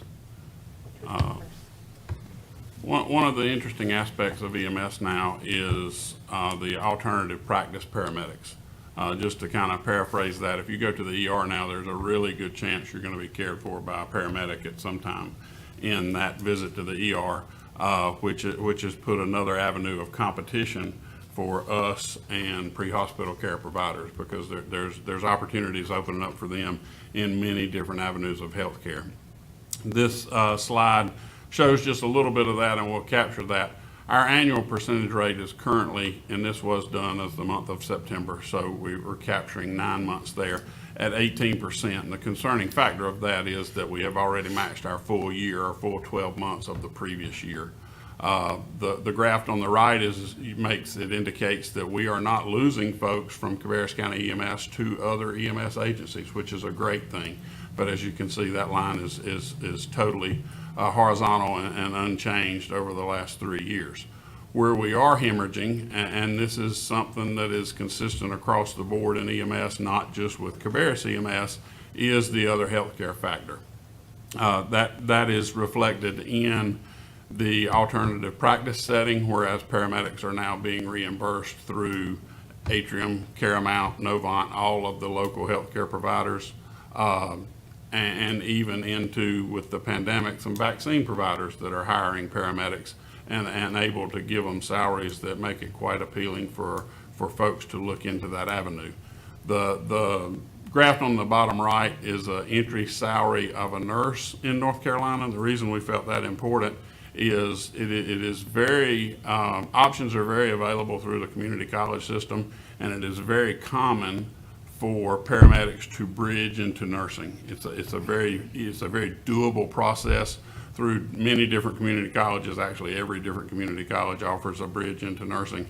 And historically, with that bridge and the ease of that bridge into nursing, brought a significantly higher pay rate. So it has not been unusual for us to lose tenured paramedics to the field of nursing, and over the last 2 years, we have noticed that significantly. Even to the point of last year, we lost a lieutenant, which is obviously one of our star performers into the nursing field. And that brought us into looking at what was going on, things we could do to address it, and truthfully what other agencies in the state and in our region were doing, and we'll get onto that a little bit more as we progress.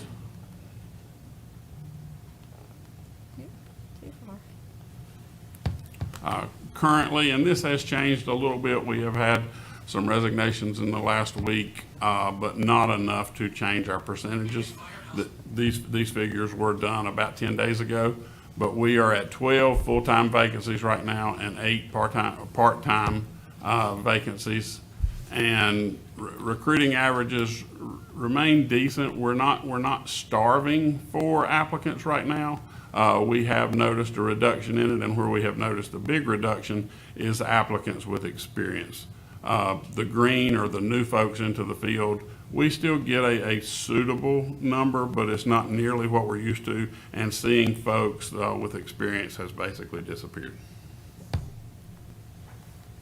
So kind of looking at this slide, what we would like you to take away are a couple of things. This is basically the current structure for EMS with their grades as well as their pay.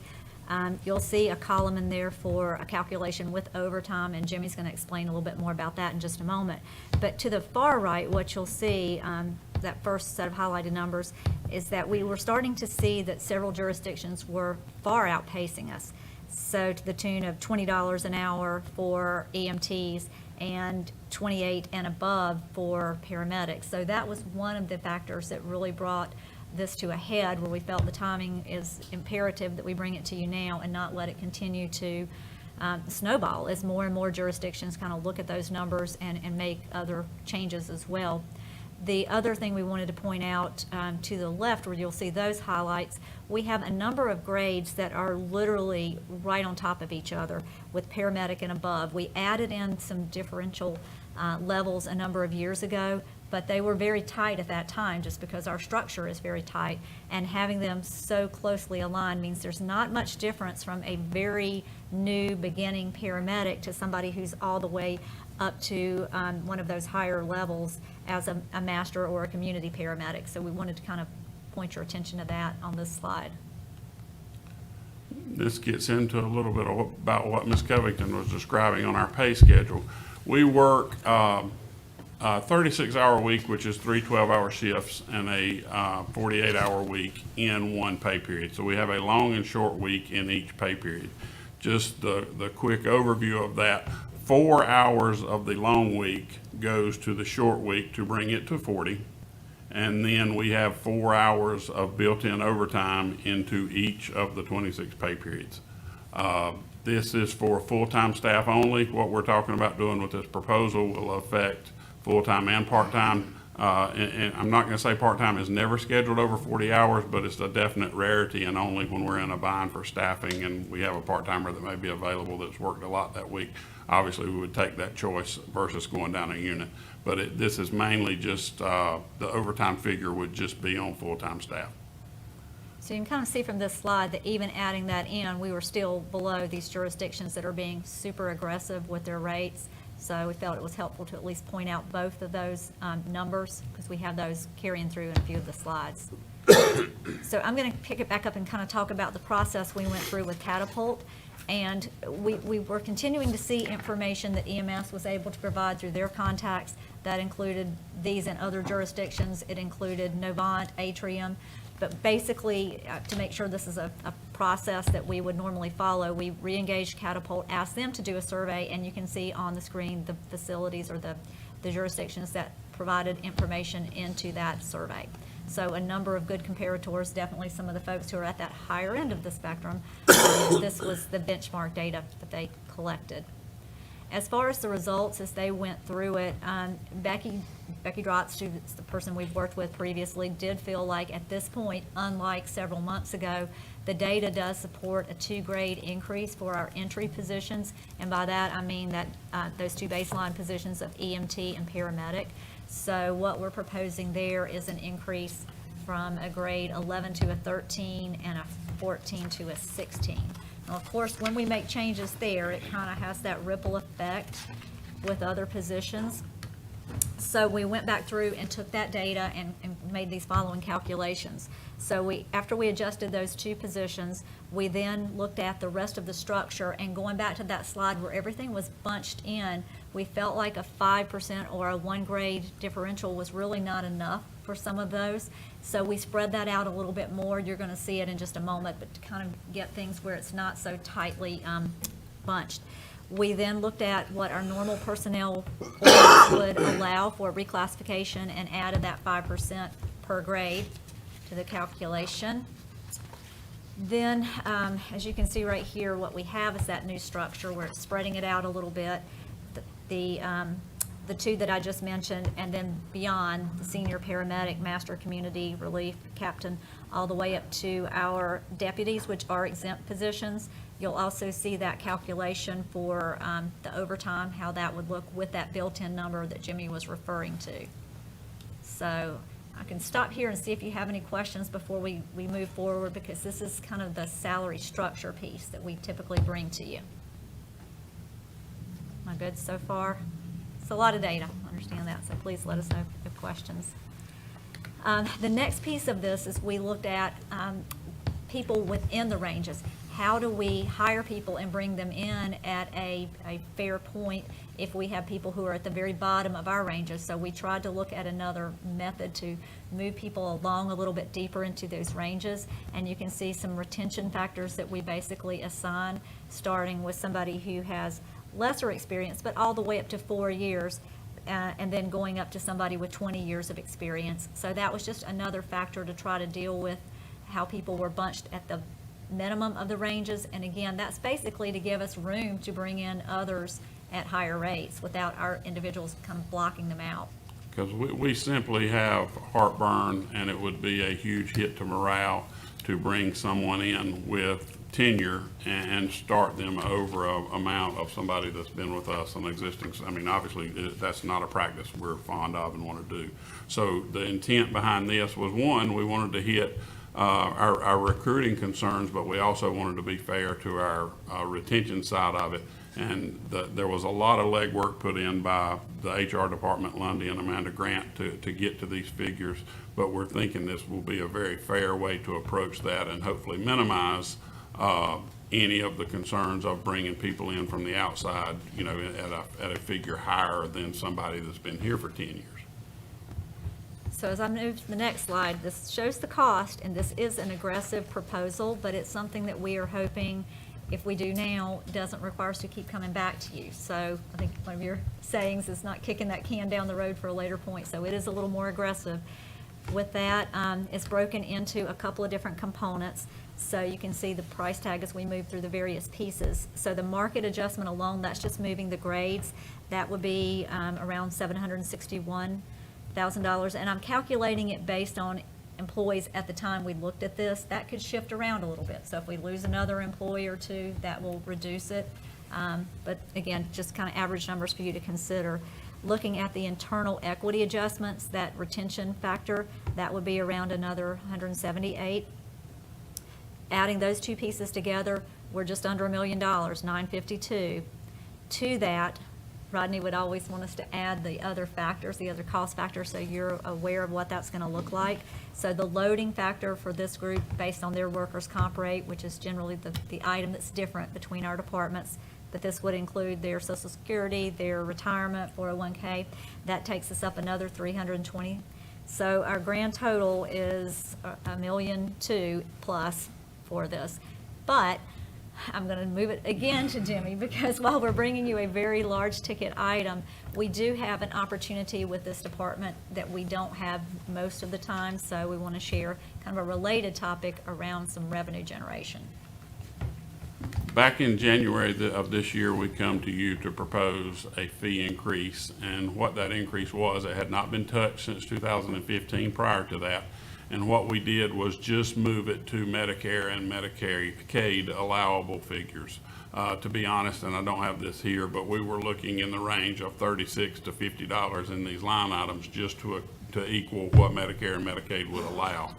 When we started looking at this graph or this spreadsheet that's on the board now, at neighboring counties and at other folks in the area, we saw we were still on the lower side and below the average on what everyone was charging. So we went with the MSMC, which is our third-party contracted billing vendor, who has been absolutely amazing in this process and helping us. And we took their recommendations and what they're seeing, not only just in North Carolina and our region, but they're contracted with agencies across the country. So their recommendation was to make a $200 across the board fee increase. And with no different than we've talked about for the prior events of this meeting, the associated costs with EMS are going up too. So that there is some item, not necessarily itemizing per item we use on a call, but for the different classes of call, like a BLS-1 is a very minor situation that doesn't take a lot of no advanced care, but very minimal invasive care, just checking vitals and transporting the subject to the hospital, versus ALS-2, which is like a full-blown cardiac arrest, where there's a lot of procedures done, a lot of equipment used, and categorize those and put some billing nuances associated with that. So we collect, our normal collections is right around 72%, which is above average nationally. We do a really good job with that, and anytime we see an area that we could be somewhat deficient, we educate and try to improve that to maintain that number. But long story short, where we're going with this is we feel like we could get in the area of generating about 50%, between $500,000 and $600,000 of what this proposal is going to cost the county overall with a fee increase. And we think we can do that and stay very competitive across the market locally and truthfully the national stage that EMSMC was able to research. This is just a show of what our current bills are, or our current rates are, under the column under where the cursor is, and then to the far right is what they would be if this would pass as of, we would implement this November 1st. All right, to kind of bring that all home as far as what we're recommending to you all this evening, the first step would be adjusting those EMS rates to the market rates that we're proposing, and our goal there is recruitment, being able to bring in new staff as needed. The second piece is addressing our current employees, moving them further into those new proposed ranges, which it deals more with the retention piece. We're talking about 117 employees fully staffed, I believe was the number. And there's typically a spreadsheet I'll send to you. I just want to square up a few more numbers, and I'll send that so you can see the number of employees impacted in each of those classifications and the number if we were full. So you can kind of see those two numbers side by side. And the 117 would be full-time. And then we have the addition of part-time staff. And then the third piece of this would be to adopt the proposed increases with rates and itemized billing to help pay for some of this. So with that, questions, or Rodney, Mike, if either of you want to jump in? No, I would just add, so there's no budget amendment associated with this.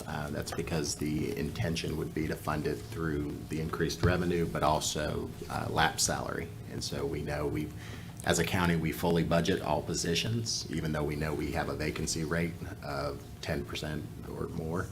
And so we plan to use that funding to cover the expense, should you approve it. Just one thing, as we got into this, it obviously became very complex with many different avenues, and the work that has been put into it from Mr. Harris, Ms. Covington, and the whole HR team, Mr. Billifer, and our staff has been, it's been very in-depth, been very complex, but I was very proud of the efforts of the team that come together to come up with this proposal and make it to you guys, and we certainly appreciate the support, as always, that you have given us too. Jimmy, I have a question, just for clarity. Certainly. Or Lundy, either one. On the last page here, where we got the Cabarrus County EMS, on that chart, you're showing 2022 Medicare urban, and then you're showing, now that 283.94, is that what Medicare pays? That is correct. That We is bill for currently $436.29. correct. And they pay $283.94. That is correct. All right, now the difference there from 436 to 283, I'm assuming that's the 20% or thereabouts, Yes, sir.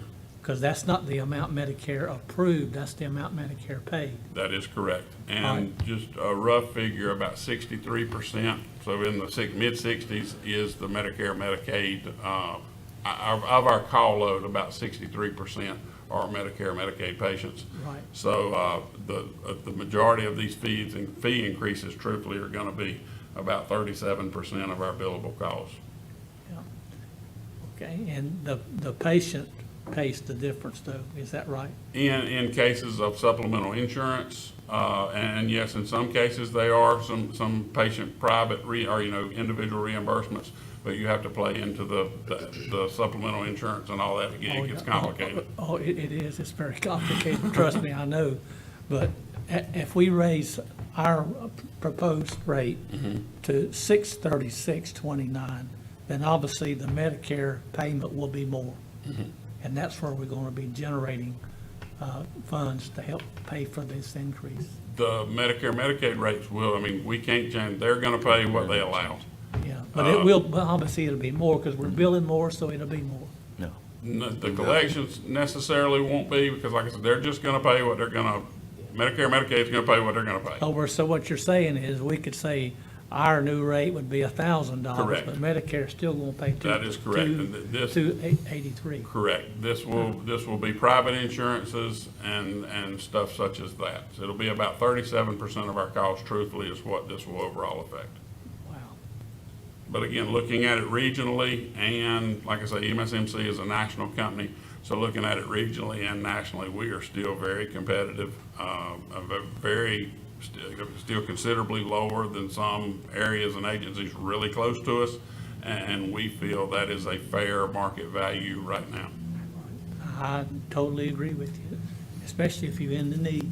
Right. Well, If you're in the need, you don't care about the cost, just get me there. Right, and certainly, I don't want to take credit for this myself, but we have a very strong administrative team and a very, very good staff, and as you folks know that have been in the county and involved in this for a long time, the reputation of Cabarrus County EMS is second to truthfully none in the state, and we want to maintain that. Our interest is maintaining that. Our medical control is fantastic. They allow us to do things that are definitely within the scope of practice for the paramedic level, but that not all counties in the state of North Carolina do. And honestly, as we know and attend Hearts and Heroes every February that we're available, or that we can pre and post pandemic, there is really exciting things happening in ambulances in this county.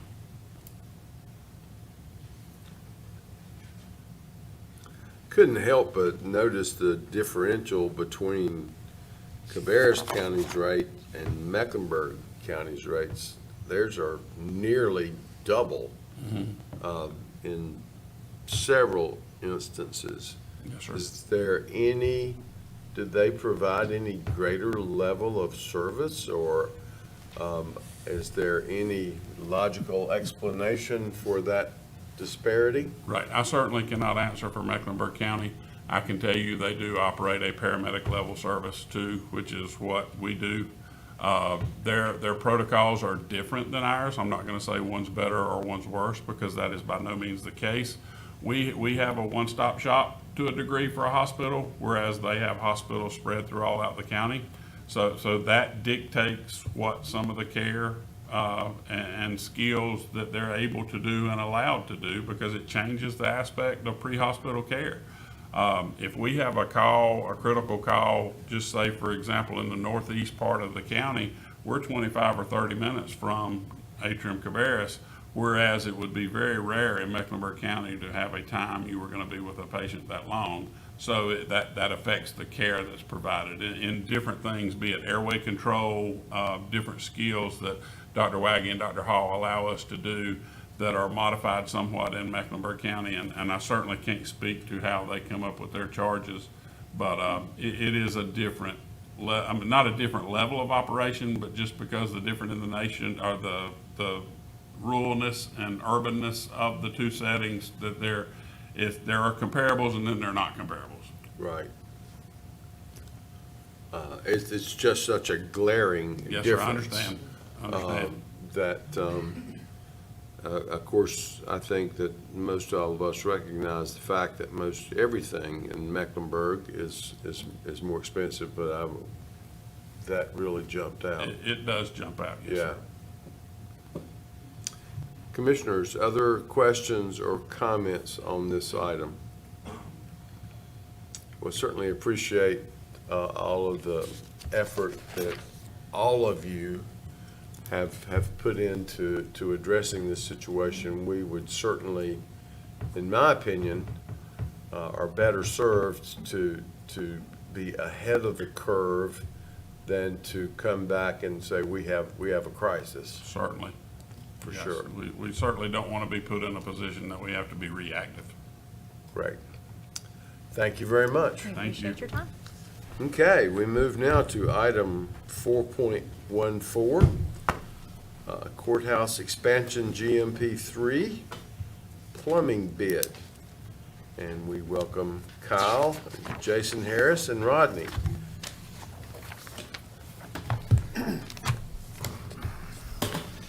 Thank you.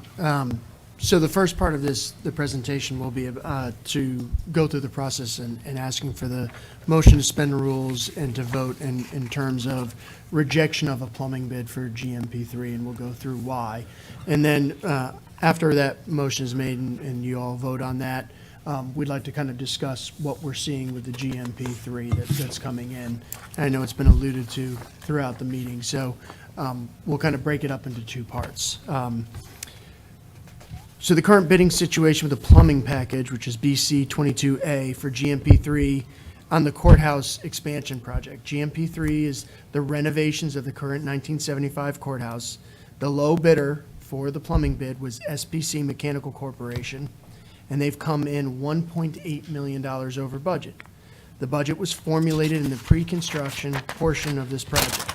Per North Carolina General Statute 143, 129B, we will need the Board of Commissioners' approval to reject the bid. So both myself and Jason here are to kind of explain, and I want Jason to go through explaining the entire bid process and how that happens, since we've gone through it with several GMPs that you've all sat here and kind of been witness to. I want you to hear exactly how it went through with 3 and what they're finding, not just for the plumbing bid, but we'll also kind of allude what they're finding for all the bids. So I'm going to let him go through that, and then obviously we've already discussed this with Rodney from the procurement standpoint and with the county attorney to make sure this is exactly the way that we need to process this, and it is. But I'll let them speak to that after Jason speaks. Cool. Yeah, thanks, Kyle. So I've put together a background of the timeline of the efforts we put in place to get to where we are now. Specific to plumbing is what I'm going to talk about at the moment. So back in early May, we started our pre-qualification efforts for this package. That's outlined in the general statutes. So that was outreach to the local bidding community, make sure folks are pre-qualified for the work. So that was completed in July for all packages. We went out to bid in early August. We had our pre-bid and all the stuff we're supposed to do on the 9th. So MWSBE outreach in the pre-bid. Bids were taken for this and many other packages on August 31st. SPC was our only plumbing bidder. They're also the plumber doing phase 2 for reference out here at the current courthouse.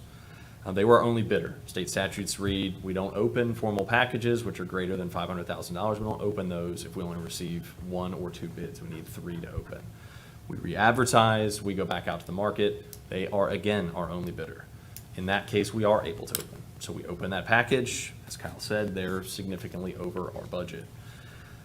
In follow-up to that, what we've done is we've met with them, done a scope review, understood a little bit of the why of where those numbers lie, and have done some VE efforts, which are outlined for us to do also in that general statute. And as it stands right now, even with those efforts, we're not going to get to our budget in that specific line item. So that's where we met with Kyle and his team to understand what the next steps are. The general statute says we come to you for approval to reject that bid, re-advertise, change the package, and rebid it. So that's our intention at this point. And the efforts there are to hope to drive some of that cost down.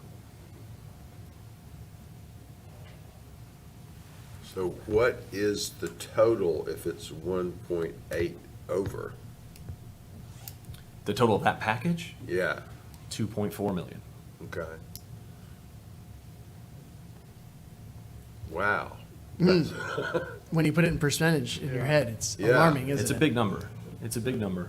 But let me ask you this, so if you repackage the scope, there are still tasks that have to be done, that when you tally them all up, I mean, no matter what you do, it's gonna be over the, whatever the original number was that Chairman Morris was just alluding to. But, Yep.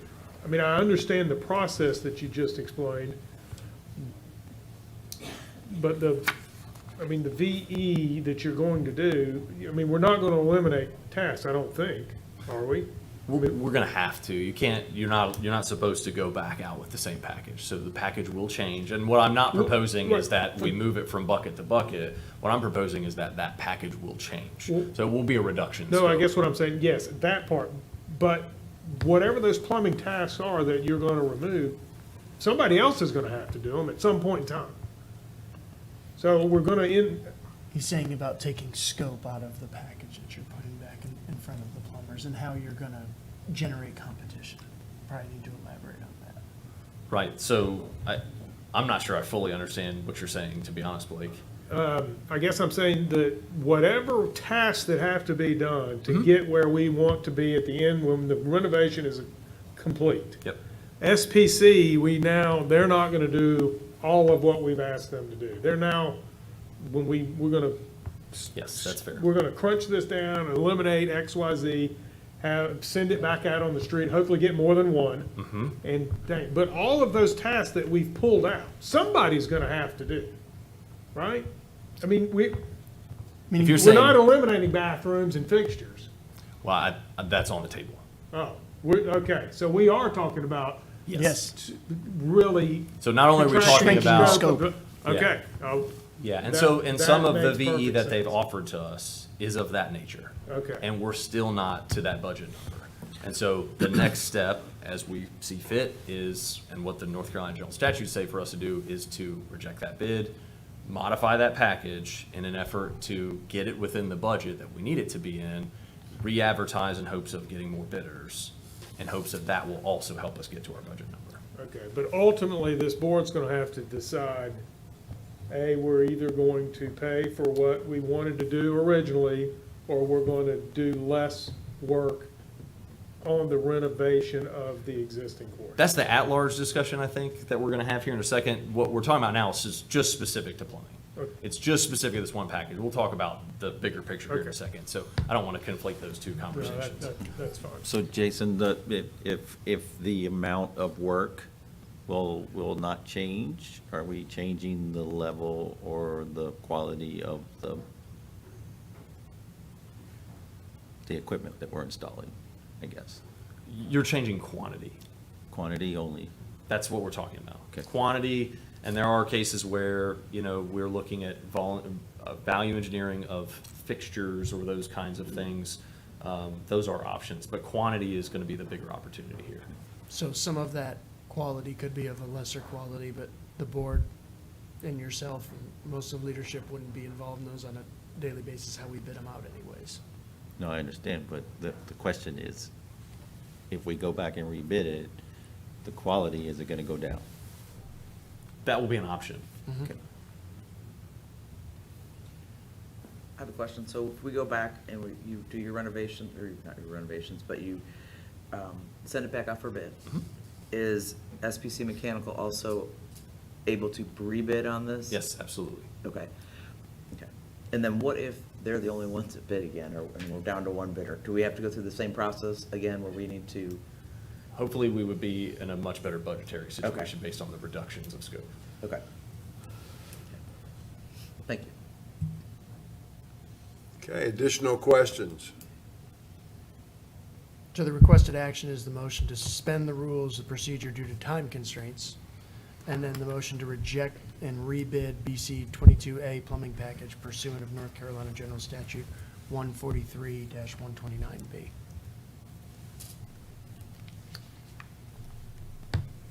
Chairman, I'll make a motion that we suspend the rules. I'll second the motion. Okay, we have a motion and a second to suspend the rules of procedure. Any discussion?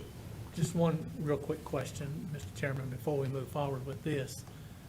And you mentioned we would talk about it in a minute or two, maybe.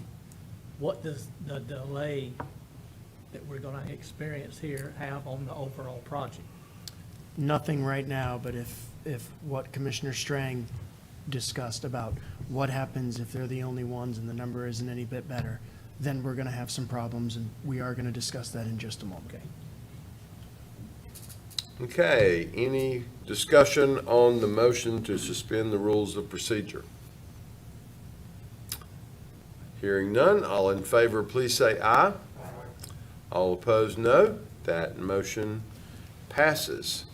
I would now entertain a motion to reject and rebid the BC 22A plumbing package pursuant to North Carolina General Statute 143-129B. Okay, we have a motion and a second. Is there discussion? All in favor, please say aye. All opposed, no.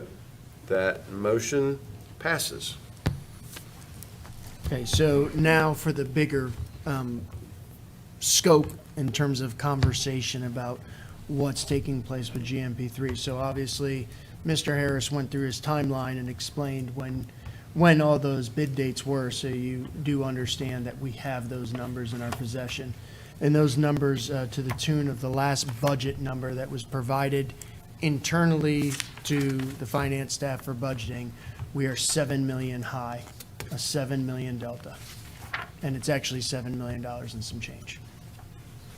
So I'm sure that we'll at some point get into the whys of all of that. So is it the market? Is it power outages? Is it still feeling things from COVID? Is it materials? I would tell you that I put a lot of faith in the fact that there's no longer a fear of backlog for contractors. So that's an interesting thing to think about, because that's not materials, it's not labor shortage, it's that I'm not scared that I won't have a backlog, because if I don't get the Cabco Courthouse, there'll be another one right behind it. Maybe not another courthouse, I'm sorry, but another project of that scale to go ahead and take its place. And it's just a fear of not having a backlog, and I think that's what's driving some of what we're seeing, but I don't think it's driving the lack of competition, and this is for all projects, okay? So we're going down this road with our other projects. So while I'd prefer not to have this conversation, maybe it would be better to have it now. And again, we're bringing GMP3 up in front of the board in November, so I wanted to have these conversations now after discussing with leadership earlier today to kind of start this conversation with the board. And obviously the design team is not here. So some of the things I'm going to be talking about are 100% design driven in terms of the aesthetics of the exterior of the building, because that's where you would go to save a lot of money on GMP3. So as we go through this, I will tell you that we'll be discussing it again at our regular meeting in October. And even though I would imagine some of our architect or design team would like to be on that virtually. So if you are okay, I'll just go ahead and start to go through this slide. You have a handout there that's gonna, if you want to follow through on something. Oh, this does work? That's great. Okay. So a lot of this presentation is exactly what you've seen before, and I actually had the design team purposely put this together this way. So it shows the intent of what they did with the design of the building. So some of you, if not most of you, remember going through matching it with downtown and trying to play off the historic courthouse and all the different intertwinings of all the downtown buildings and tying it all in. And then it kind of came through what the new building would look like. So these are the images I'm showing, and this all was in front of the board, and now we kind of can focus on what the 1975 courthouse exterior looks like.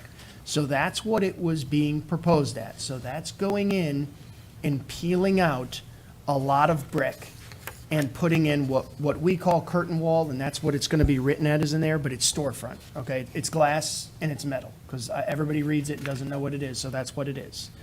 When you do that, you have to change the structure, meaning how things are held up. So when you're doing those aesthetic modernizations, you're having to do structural work, so it comes with a domino cost. Okay, and there's things in there like those screens and those sunshades and those park-like panels that you can see up there on the third floor of that tie it to the 2023 building, meaning the building we're building.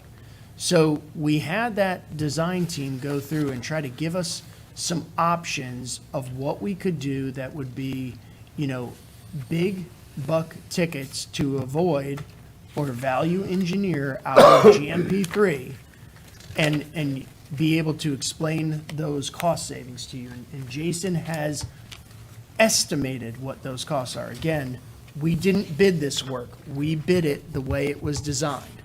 So meaning the number we have is for the way it was designed. And this is just kind of shows you what peeling off that brick does to opening up the views of the historic courthouse from Union Street. So this is what is actually being bid right here in front of you. That is how it will look rendered. So notice the curtain wall or the storefront glass. Notice the sunscreens or the metal screens in between the columns.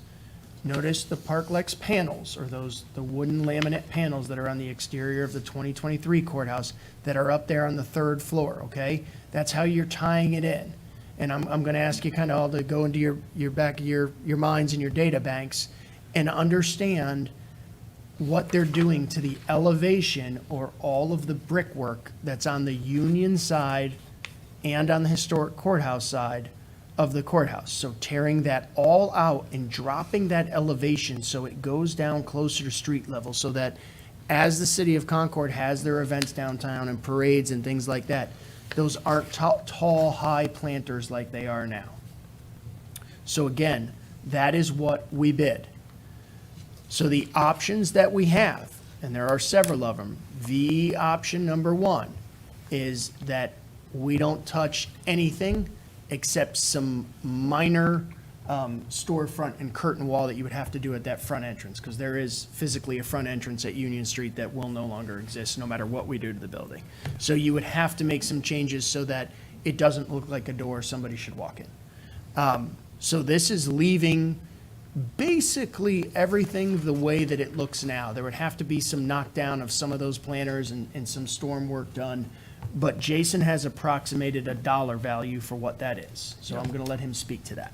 Yep, so that's a significant reduction, like Kyle mentioned, mainly around the structure is a huge portion of that, and then not doing, the glass work associated with this building was $1.4 million worth of work, so significant reduction in glass and glazing. The all-in total, what we estimate that to be worth is about $3.2 million. So if we don't do it, we build it as it is there, that's our estimate of what we think that could be in a reduction from where we are now. So right now, we're 7 million delta, so to the bad, and taking out 3.2 of that. It still doesn't get it where the budget number was at, and that's with doing very minimal. Now, we'll have to go back and do some redesign on some of that stuff, but that will be minimal. And again, Jason's number is an estimation, because remember I just told you a story about lack of backlog and no fear of it. So that is a real fear we have with going with these value engineering topics. Yeah, and for clarity, the way that that's outlined to move forward in any situation would be, we actually go to the low apparent bidders. We don't go back to the market. That's what the general statute says to do, is you go to the low apparent bidder, You value engineer those options, you get it to where you want it to be, and if you can't, then you rebid it, which is what we've done with the plumbing package, right? Moving forward, we would need to go through that same exercise at large with any of these options that you see here. And if their number didn't look like the number he's estimating, we'd be back up here to rebid it. Yep. Meaning if we didn't think they were giving us the cuts that we thought we deserved by the scope change.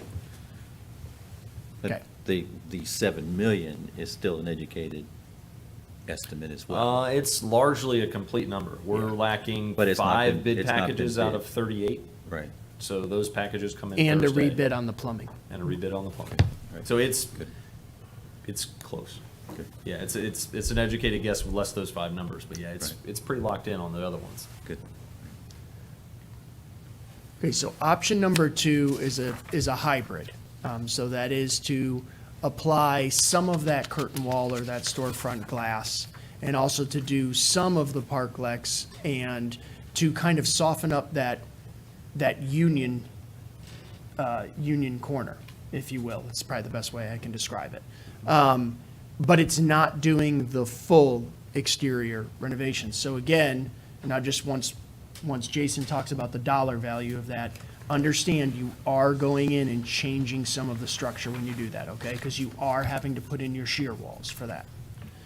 Jason, could you speak to the savings on that? Yeah, so this version, like Kyle said, has less savings. We're talking about an overall savings of about 2.5 million, a little under that is what we're looking at here.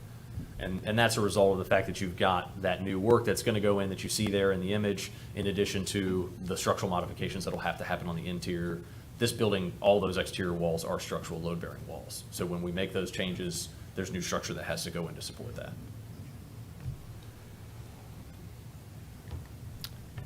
Okay, option number 3 is pretty much the reverse of what I just said. It's a hybrid, but instead of working on the corner, what I would call the Union Street side corner, it's about working on the corner of the courthouse that touches the new courthouse, meaning, I guess for lack of a better way of saying it, is continuing with the exterior aesthetic design that was originally thought of. And I'm sure that to the architects, I probably did that disservice, but that's kind of what that is continuing that on. And Jason can speak to the savings. Yeah, a little bit less because of the square footage of the way those materials make up. So we're talking about 2.25 basically on a VE item for this one. So these are exterior changes, or exterior, don't make them. Some things we can come back and add in the future, others we can't. I would tell you this, if you don't touch the exterior now, if you don't do those structural changes, I would not see a time that you would come back and do them, because you have to displace everybody that's in there. It's like you're on, it's now or never. Yeah. Because there's footers that go in the basement of a building that will be occupied, there's structure that has to extend to the roof. It's a you do it now or you don't do it situation as it relates to major facade changes. It's not just a basic office, right? Right. It's gets really dicey around functional space. hospitals and courthouses doing work on existing structures. That's right. So these are the exterior changes that I'd like the board to start to think about, and obviously that's why I wanted you to have this printout. That's exactly what I have. And we're going, the design team and the construction manager at risk will be continuing to refine this and be able to present at the next board meetings. But again, we're still coming up with a GMP in November, one way or the other, and looking for guidance on which way to move to either don't drop the needle or drop the needle by doing these exterior changes, one of these hybrids, or don't touch it and move on. Yeah, I think, to clarify that a little bit, I think if I heard us correctly on our conversation, the hope was that when we come back in October, we'll have some direction from the board on which direction to head on a redesign. Because what has to happen as a result of these discussions is some redesign efforts and some costing efforts on our side to get to that GMP. And as we stand right now, from a time perspective, our bids are only good for so long. So 30 days or 60 days from now, roughly, most of our bids will expire.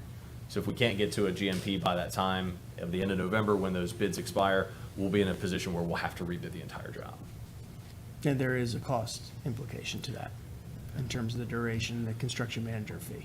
Yeah. So Rodney, can you, if the board were so, chose to move forward with the $7 million estimate, where would you recommend that the funds come from? So we can fit it into the model for the 2022 issuance. I think the impacts of this will be felt in 2 years with 2024 projects. So we can cover the cost. There's just a lot of variables at play. And so sales tax looks really good, which gives us additional capacity, additional revenue.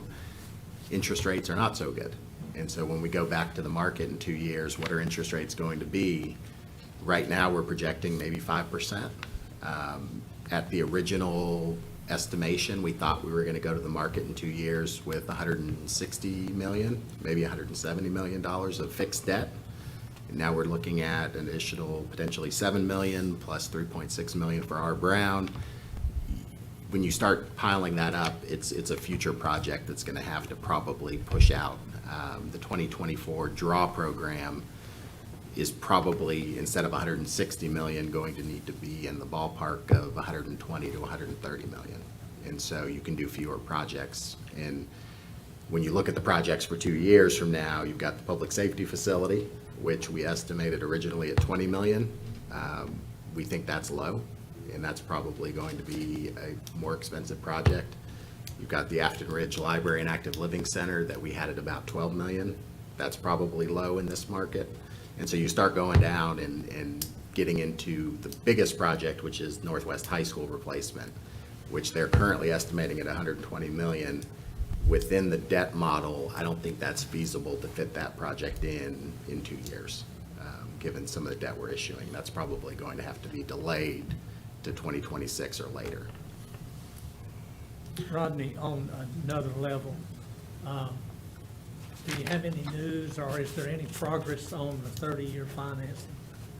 The school government or No. the local government commission It's or on our local legislative. legislation? Yeah, It's on our legislative goals. It will be discussed tomorrow, I believe, between 10 and 12 o'clock.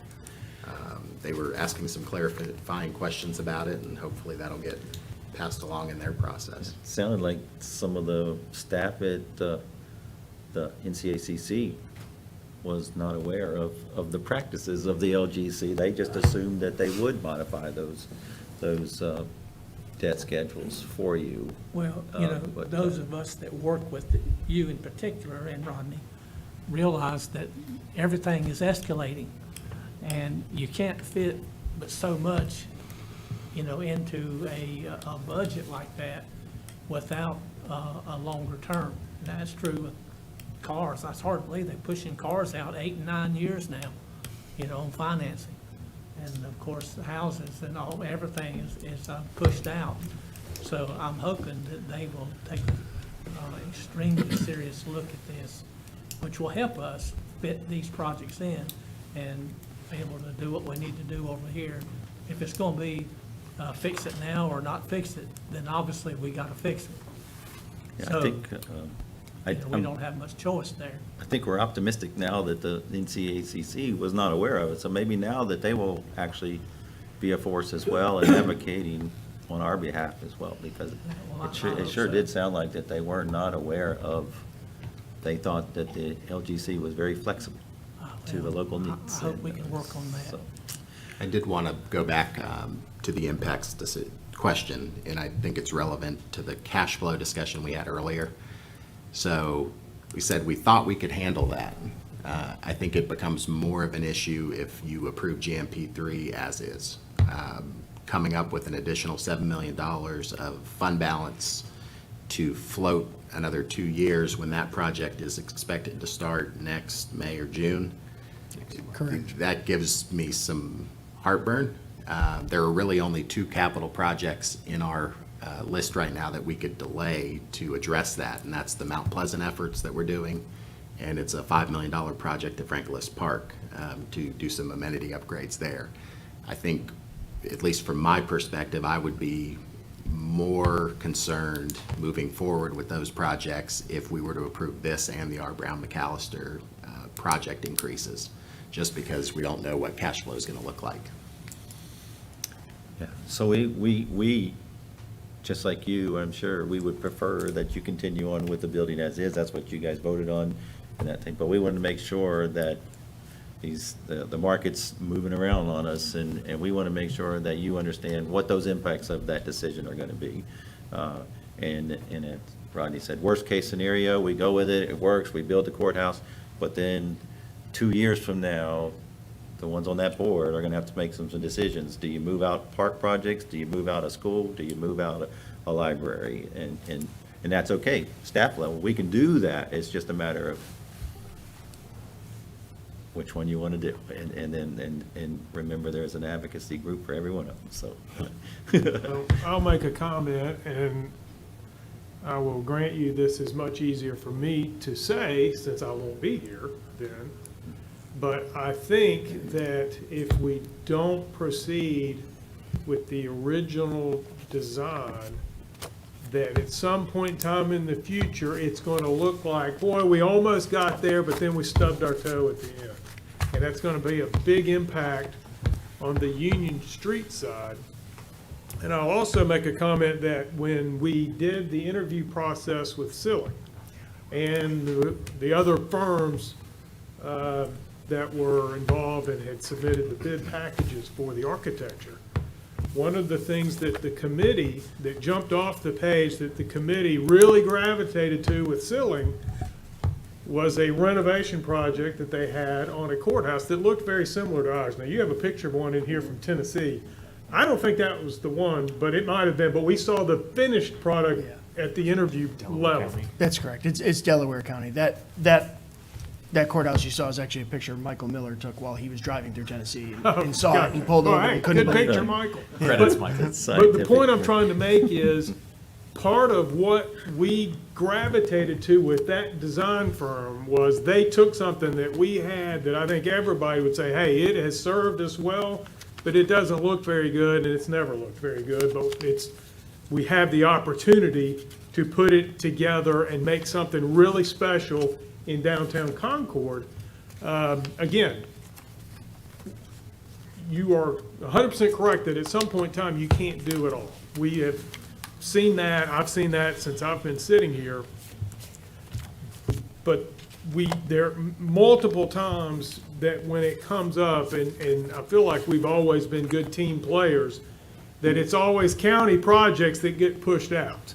And we do no knock on the schools, we have great relationships with them. We want to do those projects, but when push comes to shove, it seems like our projects always get pushed back and down the road. And, again, you hate to line them up and compare and do one or the other, but to me, we're so close to having something that will really transform downtown Concord, and it's the county seat, it's the seat of our government, the government center's here, we've got this great plaza.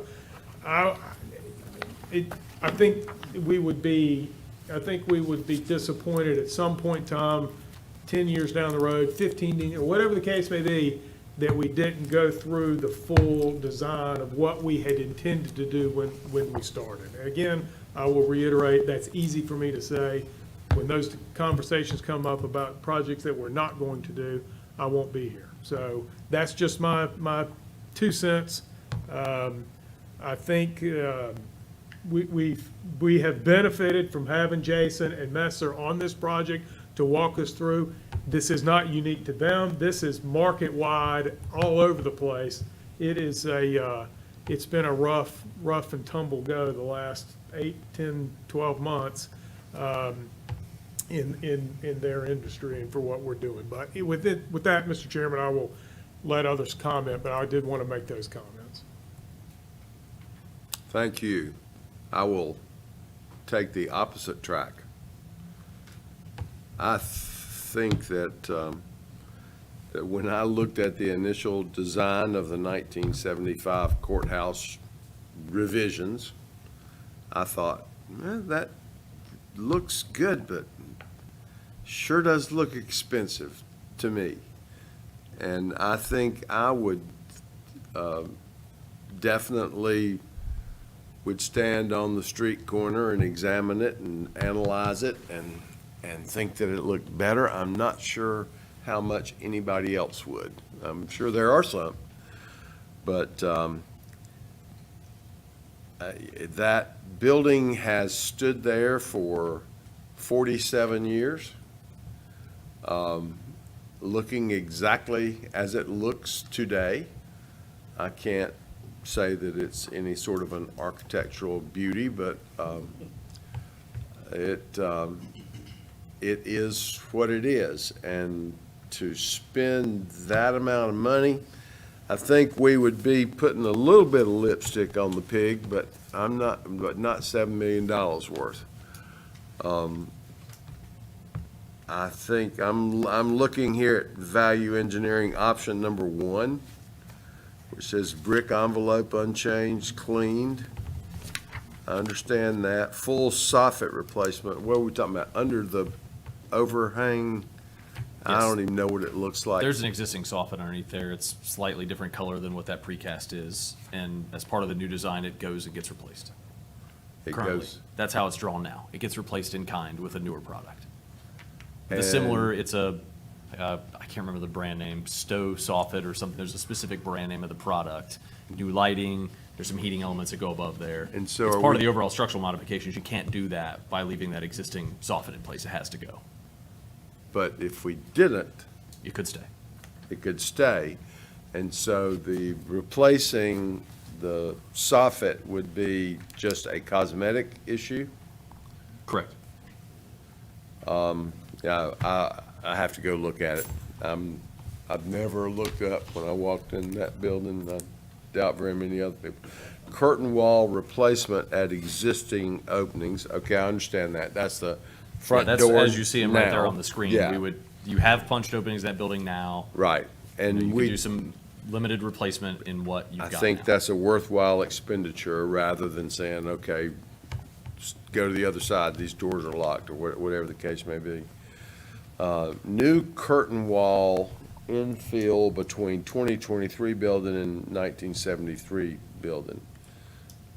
What are the Go back to options? 1, probably. So that's where you're coming off the top of your page, screen left. Uh-huh, That's the continuation of that curtain wall elevation from the current courthouse we're building Right. across the west elevation of that 1975 courthouse. That's what we're Right. talking about there. It's how you get from the lobby entrance off the plaza to the rest of the clerk of courts. Yeah, there's a main corridor that traverses the two buildings north-south along that west Gotcha. elevation. You still have. so that's new construction. Yes, it is. And you still have the clerk of courts utilizing the first floor of the 1975 courthouse. Right, So it's, right. it's not a corridor to nowhere. It's a corridor Right. to actually bookkeeping. Gotcha. It's corridor. Gotcha, okay. So that's just a matter of deciding what we want that to look like, whether we want it to be a dark brick enclosed tunnel or a hallway with glass. Is that about right? Yes, I would say, I won't speak for the architects, but yeah, that probably sums it up. Right. Minimal hardscape in Union Street adaptations, and that's where you talked about the planters and the steps. Elevation. There's some stuff that would have to happen. Yeah. But it'd be much more scaled back than what you see on Right. the screen. There's some utilities that run under those Correct. that we have to fix. Yeah. Right. New exterior light fixtures. I mean, you know, if we, I mean, I think that what is gonna happen with the Main Street Plaza, based on the renderings that I see here, and I'm not sure how much of that is, That's all GMP2. None of that is GMP3. so it's If already, you're talking about the public plaza, it's In already, place. yes, it is. It's under construction, yeah. well, it looks great, and as I frequently say, colored pencils are very cheap. You can draw some really pretty things, so if it's actually gonna look that way, I mean, we are gonna be enhancing the attractiveness of downtown Concord and Union Street with what we are doing there. I think will have a far bigger impact than $7 million worth of changes on the existing building. Well, it's not $7 million of changes. Okay? If you think about the total value for that. It's about Jason- a little over 3. Our overage of the overall project is 7. Okay. We're offering up an So exercise we're in just value saving engineering. 3. Three, yes. By. That's right. Yep. That's right. doing And that's not this. the only options we have. I mean, we're efforting other options as well, but that is a Right. major one. So other than exterior, there is another option about the interior. So currently, you're moving adult probation from the basement of the 1975 building, and you're moving them into a swing space, okay? Temporary space that they stay while we renovate their basement. That swing space represents 3 civil courtrooms on floor 3 of the 2023 building. You do have an option of not moving them back to the 1975 courthouse. You'd still have to gut the basement of the courthouse. You just wouldn't have to come back and refinish it. But you'd be leaving them over there in a 2023 building on level 3, right next to 1 civil courtroom while they take up the rest of what was a footprint of 3 civil courtrooms. And it should be noted that I have not talked to the state about this. I sent them an email to try to get on their calendar because there are some requirements that they impose on us for office size and things like that. And I can tell you the swing space doesn't meet that. It just doesn't. We're just putting them in cubes and stuff like that because it is swing space. It's temporary. So I'd still have to have those conversations. But I can tell you that the cost savings of those renovations, of not renovating the basement of the 1975 courthouse, is over $2 million. Yeah, we pegged it at about 2.36. And that $2.36 million doesn't take into account what we'd have to come back into the swing space and make it a permanent That's right. space. That's So that's why I'm saying, that could be another savings of $2 million. I also feel very strongly that the courthouse staff would want to weigh in on that. I'm not sure that they have no kind of input on the exterior of the building per se, but when it does come to the operations, I do run that by Judge McGee. So I have sent him an email and told him that I'd want him to also discuss with the board what the possibility of leaving adult probation in the 3rd floor of the 2023 courthouse would mean to their operations. And also the permanent loss of growth for 3 courtrooms, although one could argue you can always come back and renovate the basement of the 1975 courthouse and move them out and move them down there. So that can always be done. So you said you have to gut the basement, Yeah. and why is that? All your MEP that is for your 1975 courthouse is in your basement, and all of your MEP for your new building is going to be feeding the 1975 courthouse. Can you tell me what MEP Sorry, stands for? all your mechanical, electric, and plumbing. So you're thinking of it as 2 buildings, but when GMP3 is done, it won't be. It'll be 1 building. That's why it was designed like that, hence the reasons I came up about redundancy of chillers and things like all of that type of stuff that you use to build a 300,000 square foot plus building. That's how you build those systems. So yes, all of that is currently housed in the basement. So one way or the other, you're going through it and demoing that. You could maybe leave 1 corner of their offices, but I'm not even sure that with as much as there's above the ceiling, I'm not even sure you could do that. Yeah. So if you,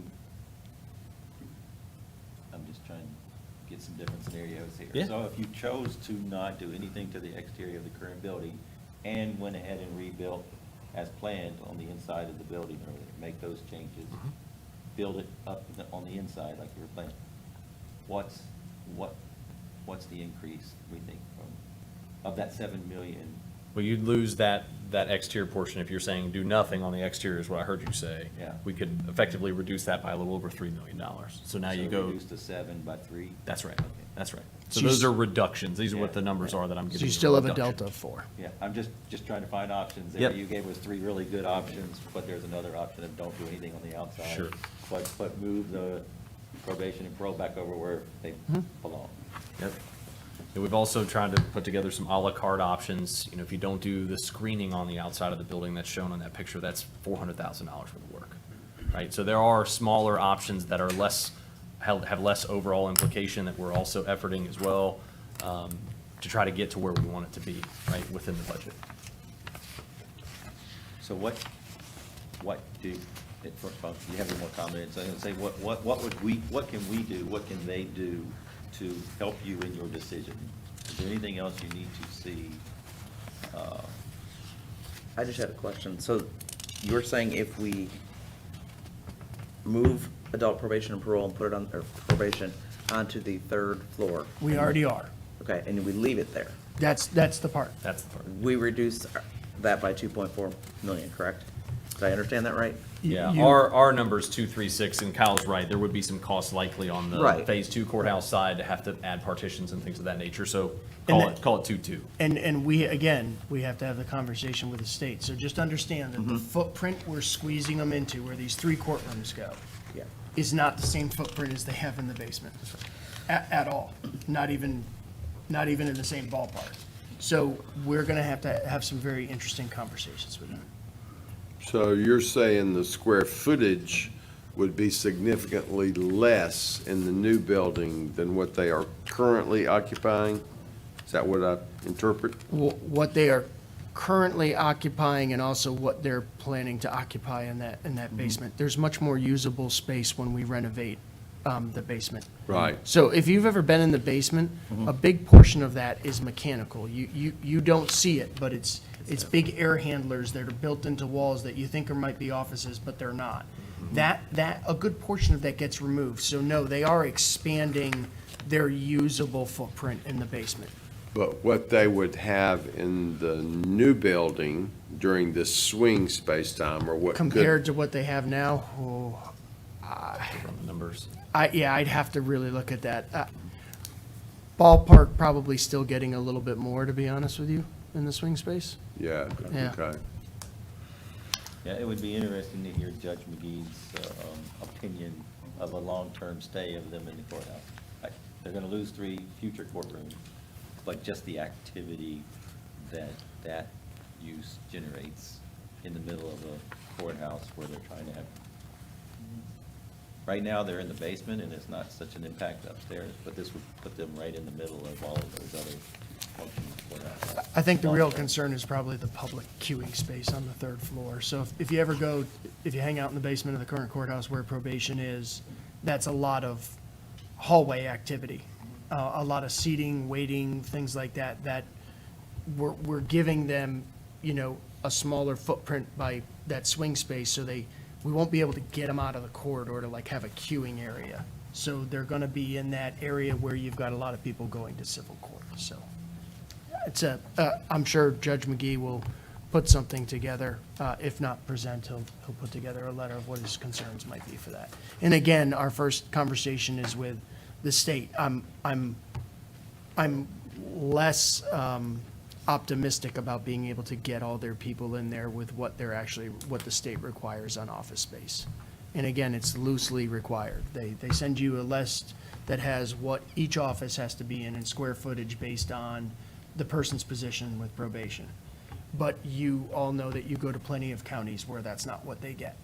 So I have to have some discussions with them to see what it is that they think they can tell me we have to do and what we really have to do.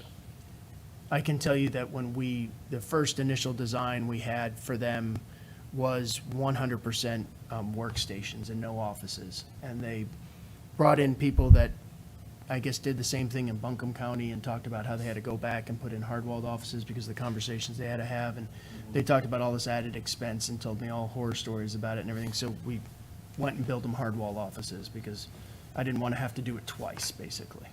So there are a lot of standards they have.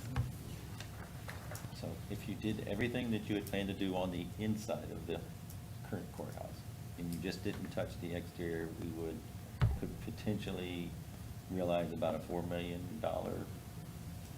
3 and some change, 3 and a quarter roughly. Yeah, you'd go from 27 less 3 and a quarter. That's about what we think it's worth. Correct. So. That's to leave the exterior completely as is. Leave it as is, but still move back in. There's still an estimated increase of. The difference, so 3.8? So it's 3.8 with nothing on the outside, or approximately 7 if you go back in, or up to 7 if you chose one of those 3 options. And then potentially this other option if we get state buy-in or whatever we need from the powers to be. I just wanted to make a comment. I see what Blake's saying, and I understand what Chairman Morris is saying. You know, there's merit in both sides, and of course, I said earlier, you know, that if we do it now, we don't have a choice. Well, you know, when it comes to like schools, for example, we expect our school system to do value engineering. We expect them to get the costs down. And we shouldn't be any different. You know, we got to get the cost down. And as far as the exterior is concerned, I tend to lean more toward what Chairman Morris said. You know, it's there, it's going to be there, and I just can't see spending the money. You know, I remember former Commissioner Minot, when she was on this board, she talked about that. She talked about the appearance from Union Street, if you all remember, you know, the kind of look that you would get for people that were coming toward North Union, that when they would get in front of the courthouse, they couldn't see nothing. The old courthouse was totally blocked out, which it already is anyway. But what we had come up with was this design for that would cut that corner off to give a little more view of the old historic courthouse. But I don't think any of us expected that it was going to be that kind of money to start with, you know, just to get that view. And as far as my part is, right now, I'm do what we can on the inside and don't worry too much about the outside, just a good cleaning maybe. So that's where I'm at on it. I'll have to say I'm also with Lynn and Chairman Morris on this.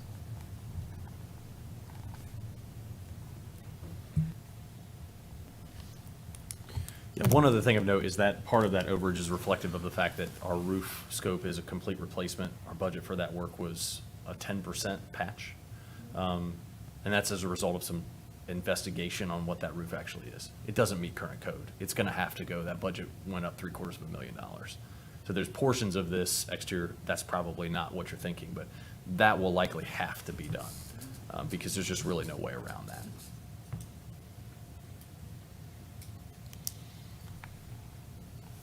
So what our time schedule? We'll Whenever bring we get, another, we'll right? bring another presentation up to you with some more highlighted numbers on the October regular meeting, and probably have the design team on that virtually if it's offered. I think it's offered virtually also. And then bring a GMP up to you reflecting that in November. That's what the plan is. That is the plan. So have you gotten what you need from us today? I've heard don't touch the exterior except for some of the minor things that we talked about in the curtain wall. Yep. And then flush out as much as I can on adult probation. And if it can be done, let's have a serious conversation about it. If it can't, don't. So I'll kind of compare what the footprints are to help you figure out how much they'd be losing on square footage. So what's the maximum number of courtrooms that are planned? I know, not that are being finished now, but what would be the maximum number in the new building? You have 11 now, you're down 3 on the third floor set up as a swing space. You would add 3 more, potentially in the long term if you so chose. Yep. So we are going from 11 To 14 if you. Want to build those If you out. want to build those out. In the long term, if you move probation to another space, those could get built out. There was no plans to build those out. Yeah, not That in the short was term. just. Yeah, no. Of course, when the 1975 building was built, there was no plan to build out the third floor either, Right. but Right. it got done. So even if you wanted to build them out as courtrooms at that point, you could come back and renovate the basement space and move adult probation out of there. I'm worried about the size of the footprint, because they're already overflowing what they have right now. I don't know how many years it would take, but they add more probation officers than we add courthouse staff.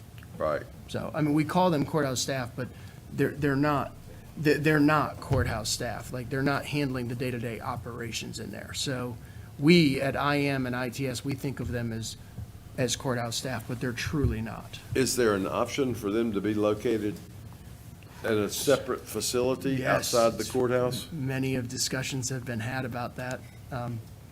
And we came pretty darn close to really doing it, to be honest with you, like about as close as you could come.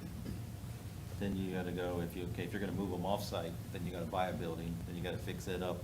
So would it be more advantageous to just move them back into the old building?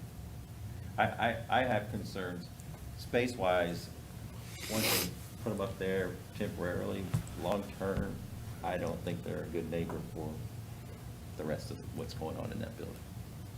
Because these are the ones that are getting tried and convicted in the courts, and now they're coming back for their probation and parole visits and sitting in the hallways and everything else, and it just seems to me a mixture for some not good things to happen. Which has been a primary objective of this whole project, was to provide those separations that we currently don't have, right? Yeah, it's the same concern I have, because probation and parole, I mean, not only are they tried and convicted, but they're doing urinalysis tests, drug testing, all those types of things that could cross over into the civilian folks that are there just for any other court date that could cause a problem. And some of those are domestic violence issues, so if they run into their ex or spouse or whatever the case may be, it may cause a problem. But I'd be very curious to see what Judge McGee has to say as well. I think it will be very similar to what you just said. Well, we talked last month about kids in the courthouse, and now we're further mixing up the folks in the hall. Well, we'll take your comments and we'll work up a couple of different options for you to look back. Okay, any further questions or comments before we move on to the next item? Of course, I will mention, as I did earlier, you also have the opportunity to give the same answer as the thread trail people. The cost has gone up, but we're not going to pass it along to you. Wouldn't it be great if it were that simple? Thank you. Yes, thank you for your time. Okay, we move now to item 4.15, Milestone Building Improvement Projects Funding. Kyle, Rodney, and Todd. So, Milestone Project is obviously the building that we acquired in Kannapolis. When that building was acquired, there were several components of that had to be upgraded. And as we've gone through the different programming of the spaces, whether it be the library or DHS or actual partners that is going in there, there is obviously minor renovations that we need to make. So I'm going to kind of go through some lists from the infrastructure and asset management / construction side. And then I believe Todd is going to go through some of on the ITS side, and then we'll talk about the budget amendment. So we've procured about $50,000 worth of labor and minor materials, but mostly labor in furniture. So you all, I feel confident, each of you toured the building before that we purchased it. So all those rooms that were slam full of just 27 to 57 different parts of furniture that they told you, oh yeah, it all goes back together and matches exactly what was purchased for the building and everything, that's not the reality of what took place. So we've had to hire somebody to put all that together, as we would have anyways, but we've had to come up with some parts on our own, which is very challenging. That stuff is all Canadian. Not that there's anything wrong with that, but procurement is a little bit difficult with that. So we've relied heavily on our furniture contractor to put all that together, and we now have the library space is completely put together with all of the cubes. In fact, we actually repurposed cubes from our finance department in that space to even save more money and reuse what we had. So that represents a certain portion of that cost. Another part of that cost is we're looking to, obviously, part of this process of the Milestone building and moving certain entities into it in conjunction with possibly a new DHS building at a certain point, is to plan for a future without the current Human Services Center on Cannon Boulevard. So one thing that building houses is our backup 911 center. So we looked at squeezing that into the lowest corner possible of the entire building. And it just so happened that worked out to be the best place, but also the lowest corner of the building. So we've done some preliminary design on putting the backup 911 center there. And this is all to try to create the fastest way to exit the current Human Services Center when we get to that point, whether it's at the end of the lease or whether we have to do a short extension, which I suspect we will, since we don't have property in a new building for them to move into. But this is all to try to go down that road of getting out of that leased facility and offering more facilities for those services. And one of those is that backup 911 center. And we're estimating that cost to be at about $200,000. So that's one of the other reasons that we're asking for this budget amendment from capital funds to handle that. We've also got, one of the other things we were challenged with is adding another customer service window to the front of that building so that we could follow the plan of somewhere down the line offering, whether it be our permitting services or our tax collection services out there, even if it's just one day a week or it's just one person, but to have that ability to provide that. And as you know, we've talked over years of, could we squeeze something like that in one of our libraries? Could we have that? And we haven't had the footprint to do it. And there, it just so happens with the way it lays out, one of those offices that didn't have a window, I can really just cut a hole in the wall and put a window. It's not that easy, but it's close to it. So that's some of the expense we're looking at. And then obviously we have to build out a separate server room for the partners group for them to move in. Now, we will get reimbursed for that money. One way or the other. We will get reimbursed for that money. Our attorney's already working on it, but I can't get reimbursed until I literally build it and hand it over. That's part of the lease. I have to hand it over as is. So that money would be reimbursed, but we are asking for that. And then Todd has several other items. Because we did buy this building, it made sense for us to partner with MCNC, our internet provider. So the research campus runs their fiber to Davidson out of the research campus right down 3. So there was an expense to connect that. You know, it's a one-time cost of $80,000, but it'll pay for itself in a very short amount of time using that piece. Even though that was a very new building, the door access control system isn't compatible with what we use across the county. So there's a $50,000 cost to upgrade that piece. The cameras there also weren't compatible. They were analog cameras and not enough of them inside the building. So we're upgrading those. And then we have some minor costs around adding a Teams component to that, to a couple of conference rooms. And that's about it. Yeah, the rest of it we did budget for in the FY23 budget for the network switching and the wireless access and the firewall. So they did leave us behind a very nice data center with a UPS and things like that, but all the networking gear and all of that they took with them. So we are upfitting that, and that's in place now. We've talked a little bit about expenses, but we are going to have some revenue out there. Partners will be paying a lease rate for their space. So Kyle and Rich worked, and with David too. I don't know if it was all 3 of you, but I know Rich and Kyle worked on the lease with partners, and they've agreed to it. And I don't remember the per square foot, but it was close to 20. It's just under 5,000 square feet, Yeah. if that's what you're asking, the square footage. The cost per square foot is market. Oh, yeah, Close to yeah, market. it is actually market. First one. Yep. Yep, so we'll have that in place, and again, that won't start until we build that, until we build that server room. But, talking about the market and the dollar figures, so the server room that we're building, it's in an existing storage room, so it's an existing storage room that is the size of where the chairs are. And the server closet is going to be twice the size of that podium, and it is $95,000 and will take 4 months to build. Just to put it in perspective, it's not the big buildings also, it's everything, straight across the board. 4 months to build? And you said it was twice the size of what?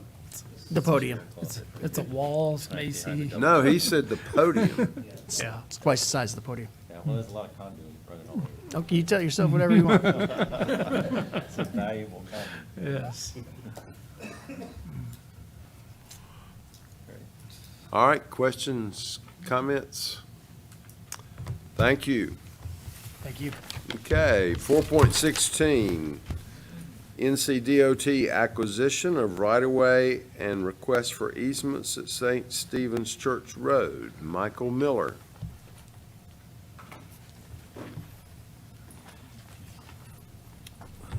Thank you and good evening. The NCDOT is planning to replace bridge number 247 over Butcher Branch on St. Stephen's Church Road. To provide those improvements, the DOT will have to acquire right-of-way and easements from various properties. Our future park property on St. Stephen's Church Road is one of those properties affected. So Vaughn and Melton Consulting Engineers reached out and they prepared a proposed deed and submitted a contingent offer to purchase the property for right-of-way for $1,775, and that's based on DOT's opinion of fair market value for the property. The county's property is approximately 615 acres, 615.960 to be exact, of which 0.029 acres is being acquired for the right-of-way, leaving 615.931 acres remaining in the right of access on St. Stephen's Church Road. Also being acquired would be 2 permanent utility easements containing approximately 0.052 acres, a permanent drainage easement containing approximately 0.026 acres, and 2 temporary construction easements containing 0.027. All totals up to about 0.109 acres. The area is located on the southwest, if Lauren's showing you right now, the area is located on the southwest corner of the property, down close to the intersection of St. Stephen's Church Road and Highway 49. The review of the request has been completed by the legal department. So the request of the board is for a motion to approve the easements and authorize the county manager to negotiate the sale of the property for the purpose of right-of-way, subject to review and revision by the county attorney. I can go into more project-specific detail, or I can try to answer any questions you may have. Questions for Michael? Seems like the amounts when we're selling property are always so much less than when we're buying property. Yeah. Yes. All right, thank you, sir. Thank you. Okay, next item, 4.17, Kannapolis City Schools, pay-go capital budget. Kevin Gary and Chip Buckwell have been waiting patiently as to they're almost at the bottom of the list.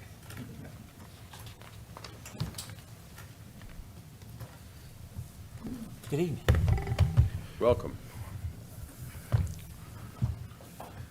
Good evening, and thanks to County Management Office for, and also the board for continued support of Kannapolis City Schools. We're here to just do a summary on our request for prioritizing our allocation of $1.5 million as part of our pay-go. So a lot has changed in 6 months. If you want to start summarizing that. The McKnight project that we're looking to fund with our pay-go, or part of the fund with our pay-go, started out as a $12 million project. Head Start asked us to scale it back to 5.4. which resulted in us changing not just the scope, but the placement of the building, because then we needed to connect it to the original 1947 McKnight building. Because the Head Start requires that all the classes either be in the same building or be connected, so you can have all the services, cafeteria, family services, and all that in one space. So when we were building the $12 million project, it was a self-contained building on a site we already owned there at McKnight School, and then the other part of the building became family services and to be used by McKnight School. At this point, we are reasonably sure we're not going to use the entire $900,000 that we've asked for the McKnight Head Start, because we are going to Head Start to cover part of the unsuitable soils and subsequent issues that we've had with change orders resulting from the unsuitable soils. They haven't responded yet, but we're reasonably sure they're going to cover at least part of that. So, but if they don't come through with that at this point, or they did come through with that at a later date after the closing of taking possession of the building, we needed to have the funds available to make sure that we could finish funding the whole project. So the McKnight, the overage was obviously one of the, I said a lot can happen in 6 months. That was certainly one of the shifts that we had. Also, the A.L. Brown track, which I'll ask Dr. Buckwood to specify some of the projections and how that shifted.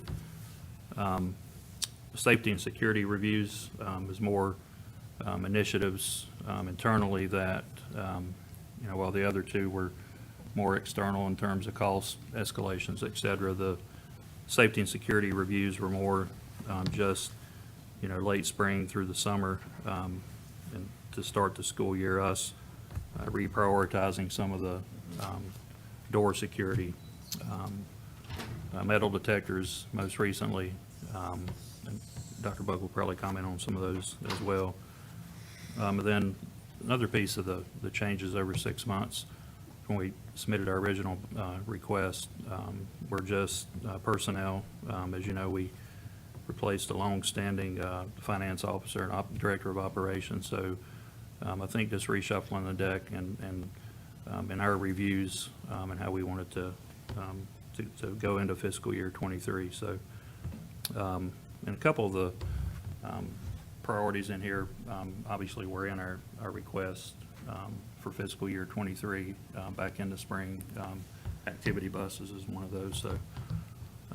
So those are the biggest areas for us. Again, the McKnight overage, the L. Brown track projections and completing that project, safety security reviews, and kind of what the result of that, the outcomes of that for us, and then the activity buses, which is really a repeat of items that we already had in the budget.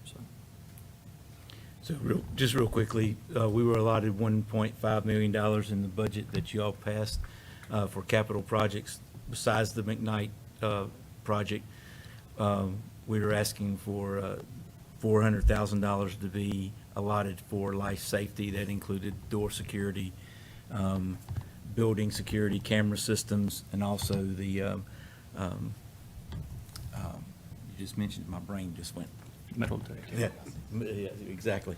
The other part of that was $200,000 for activity buses. We haven't upgraded that fleet in some time and have buses that are no longer able to be fixed economically. The new buses would be also handicapped accessible, so we could transport students who need that accessibility. The track funds would come from the consolidation of funds from 21-22 PAYGO. So we were managed to save over $200,000 from those projects, and we're asking that those be reallocated for at the number of $122,871 to cover the track and the contingency on the track. Remember, the track was 1956 construction, so we know some of the things that are underneath the track, and we don't know some of the things that are underneath the track. So we're making sure that we can cover that without coming back to you guys for any change orders, or not change orders, but any budget amendments. The last part of that would be the remaining of the consolidated funds be used to purchase or prioritize furniture for the district. We've got some issues with some furniture that we need to make sure we take care of. So we're not asking for any additional funds in all this. We're just asking that this is how they be appropriated, and we could go from there. And we'll probably come back for a budget amendment on McKnight, but just to be prepared, I don't want to end up having to come back real soon to make that adjustment.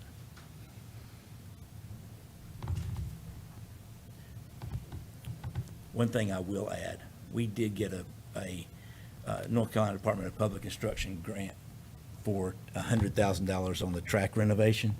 So we had 336 from you guys. We added 100 to that. It's 466. We thought it would come in under that. It come in at about 535.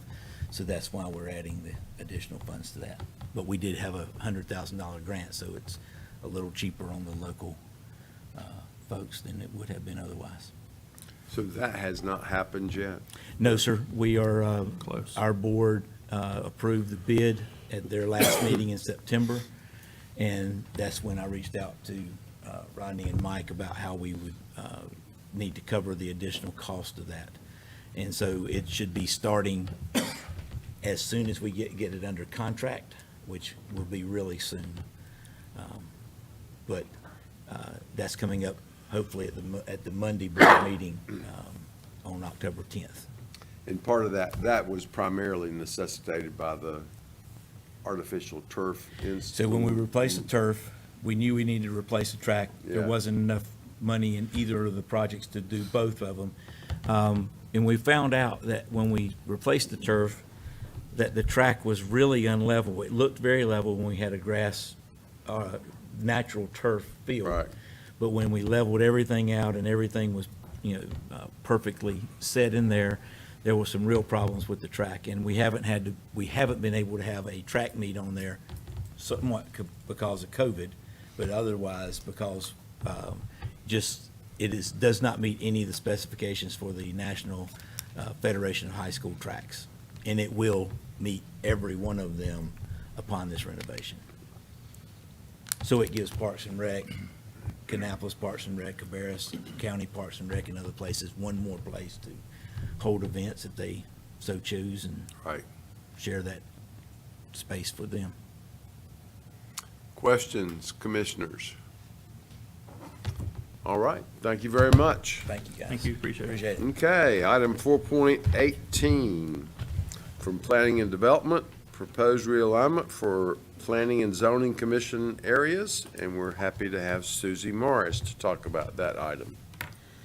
Good evening. The item that you have before you is a proposal to change the way that our Planning and Zoning Commission members are currently aligned, I guess is how you would say it. So there are two areas now. One is that northwest corner, so kind of the green area, the northwest area.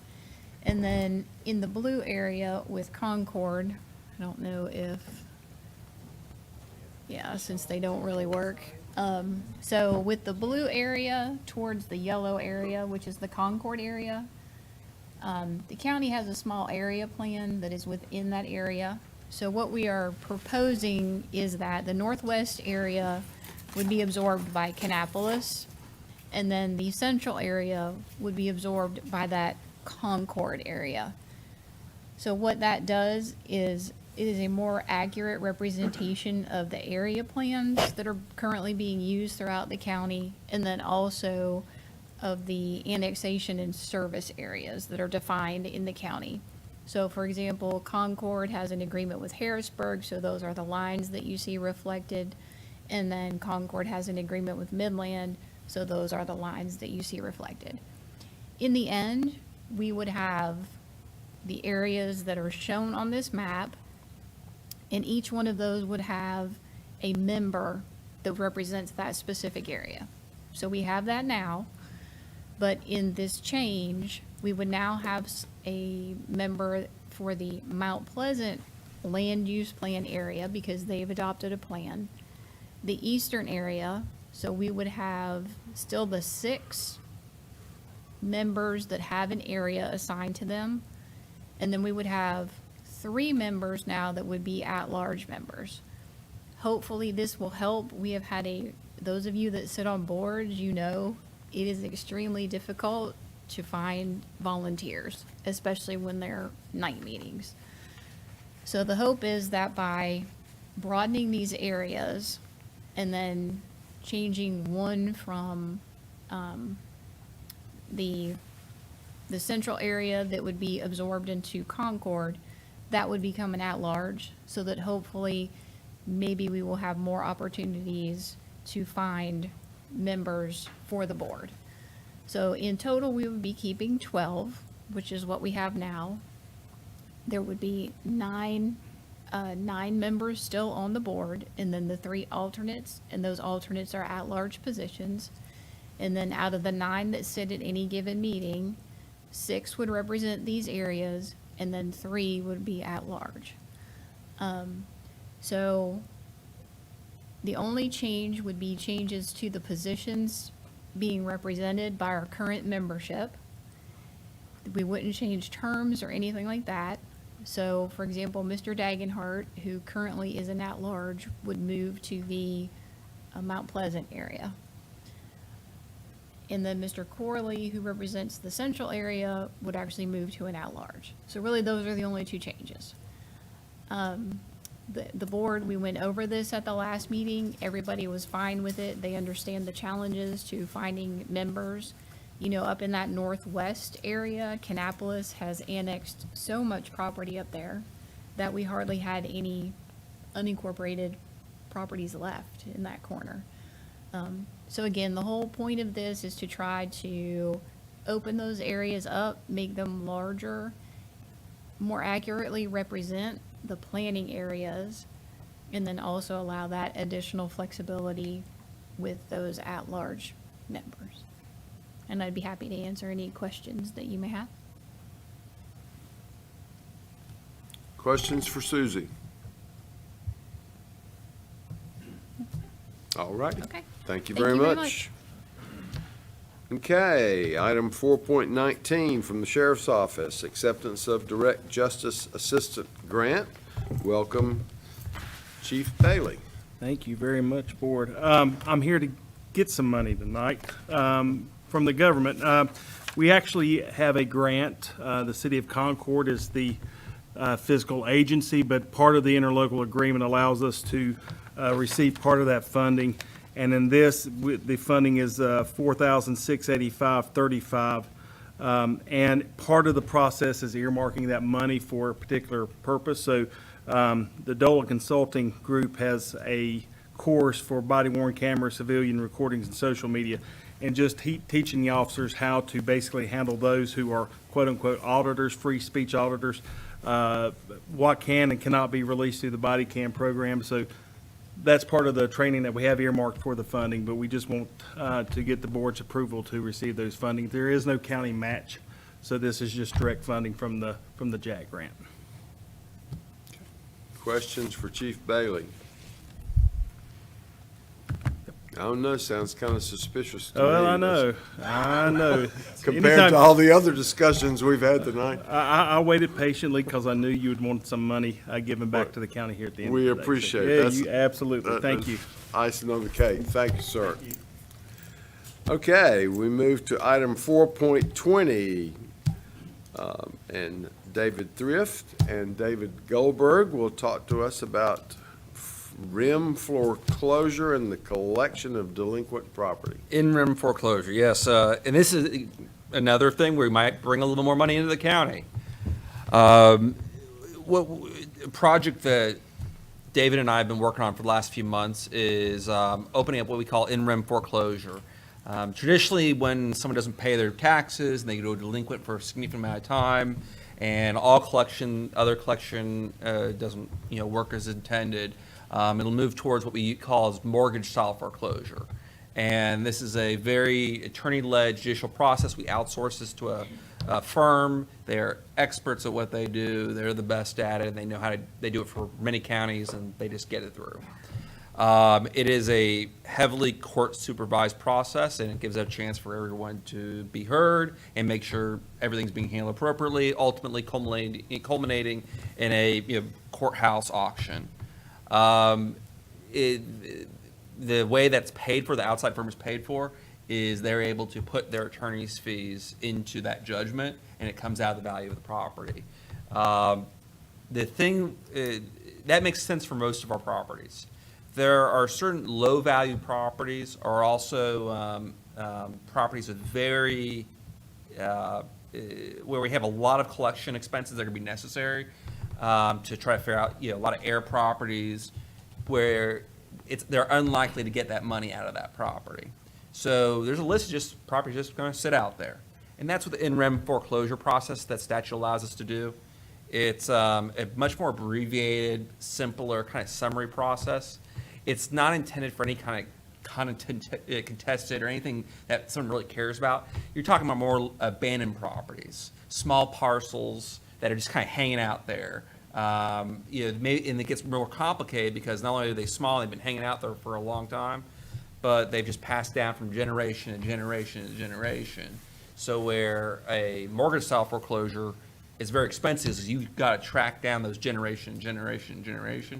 An in-rem process kind of lets you do due diligence, make contact where you can, but you put a sign out there, you send some notices, and if nobody shows up, you can proceed.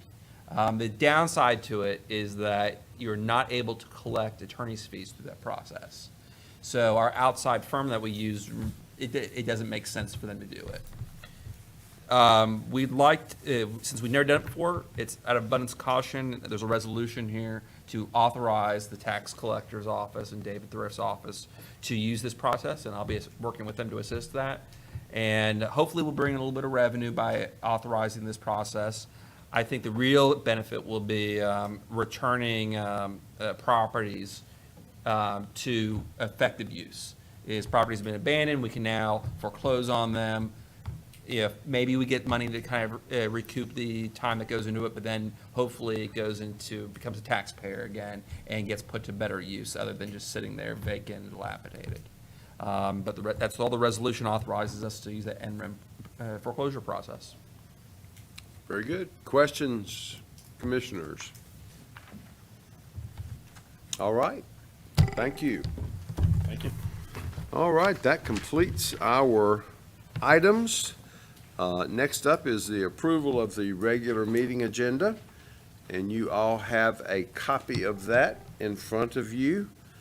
I do not think we have taken any action tonight that would impact. We suspended the rules on the one item regarding turning down the bid. Yeah, and I don't think that's on here.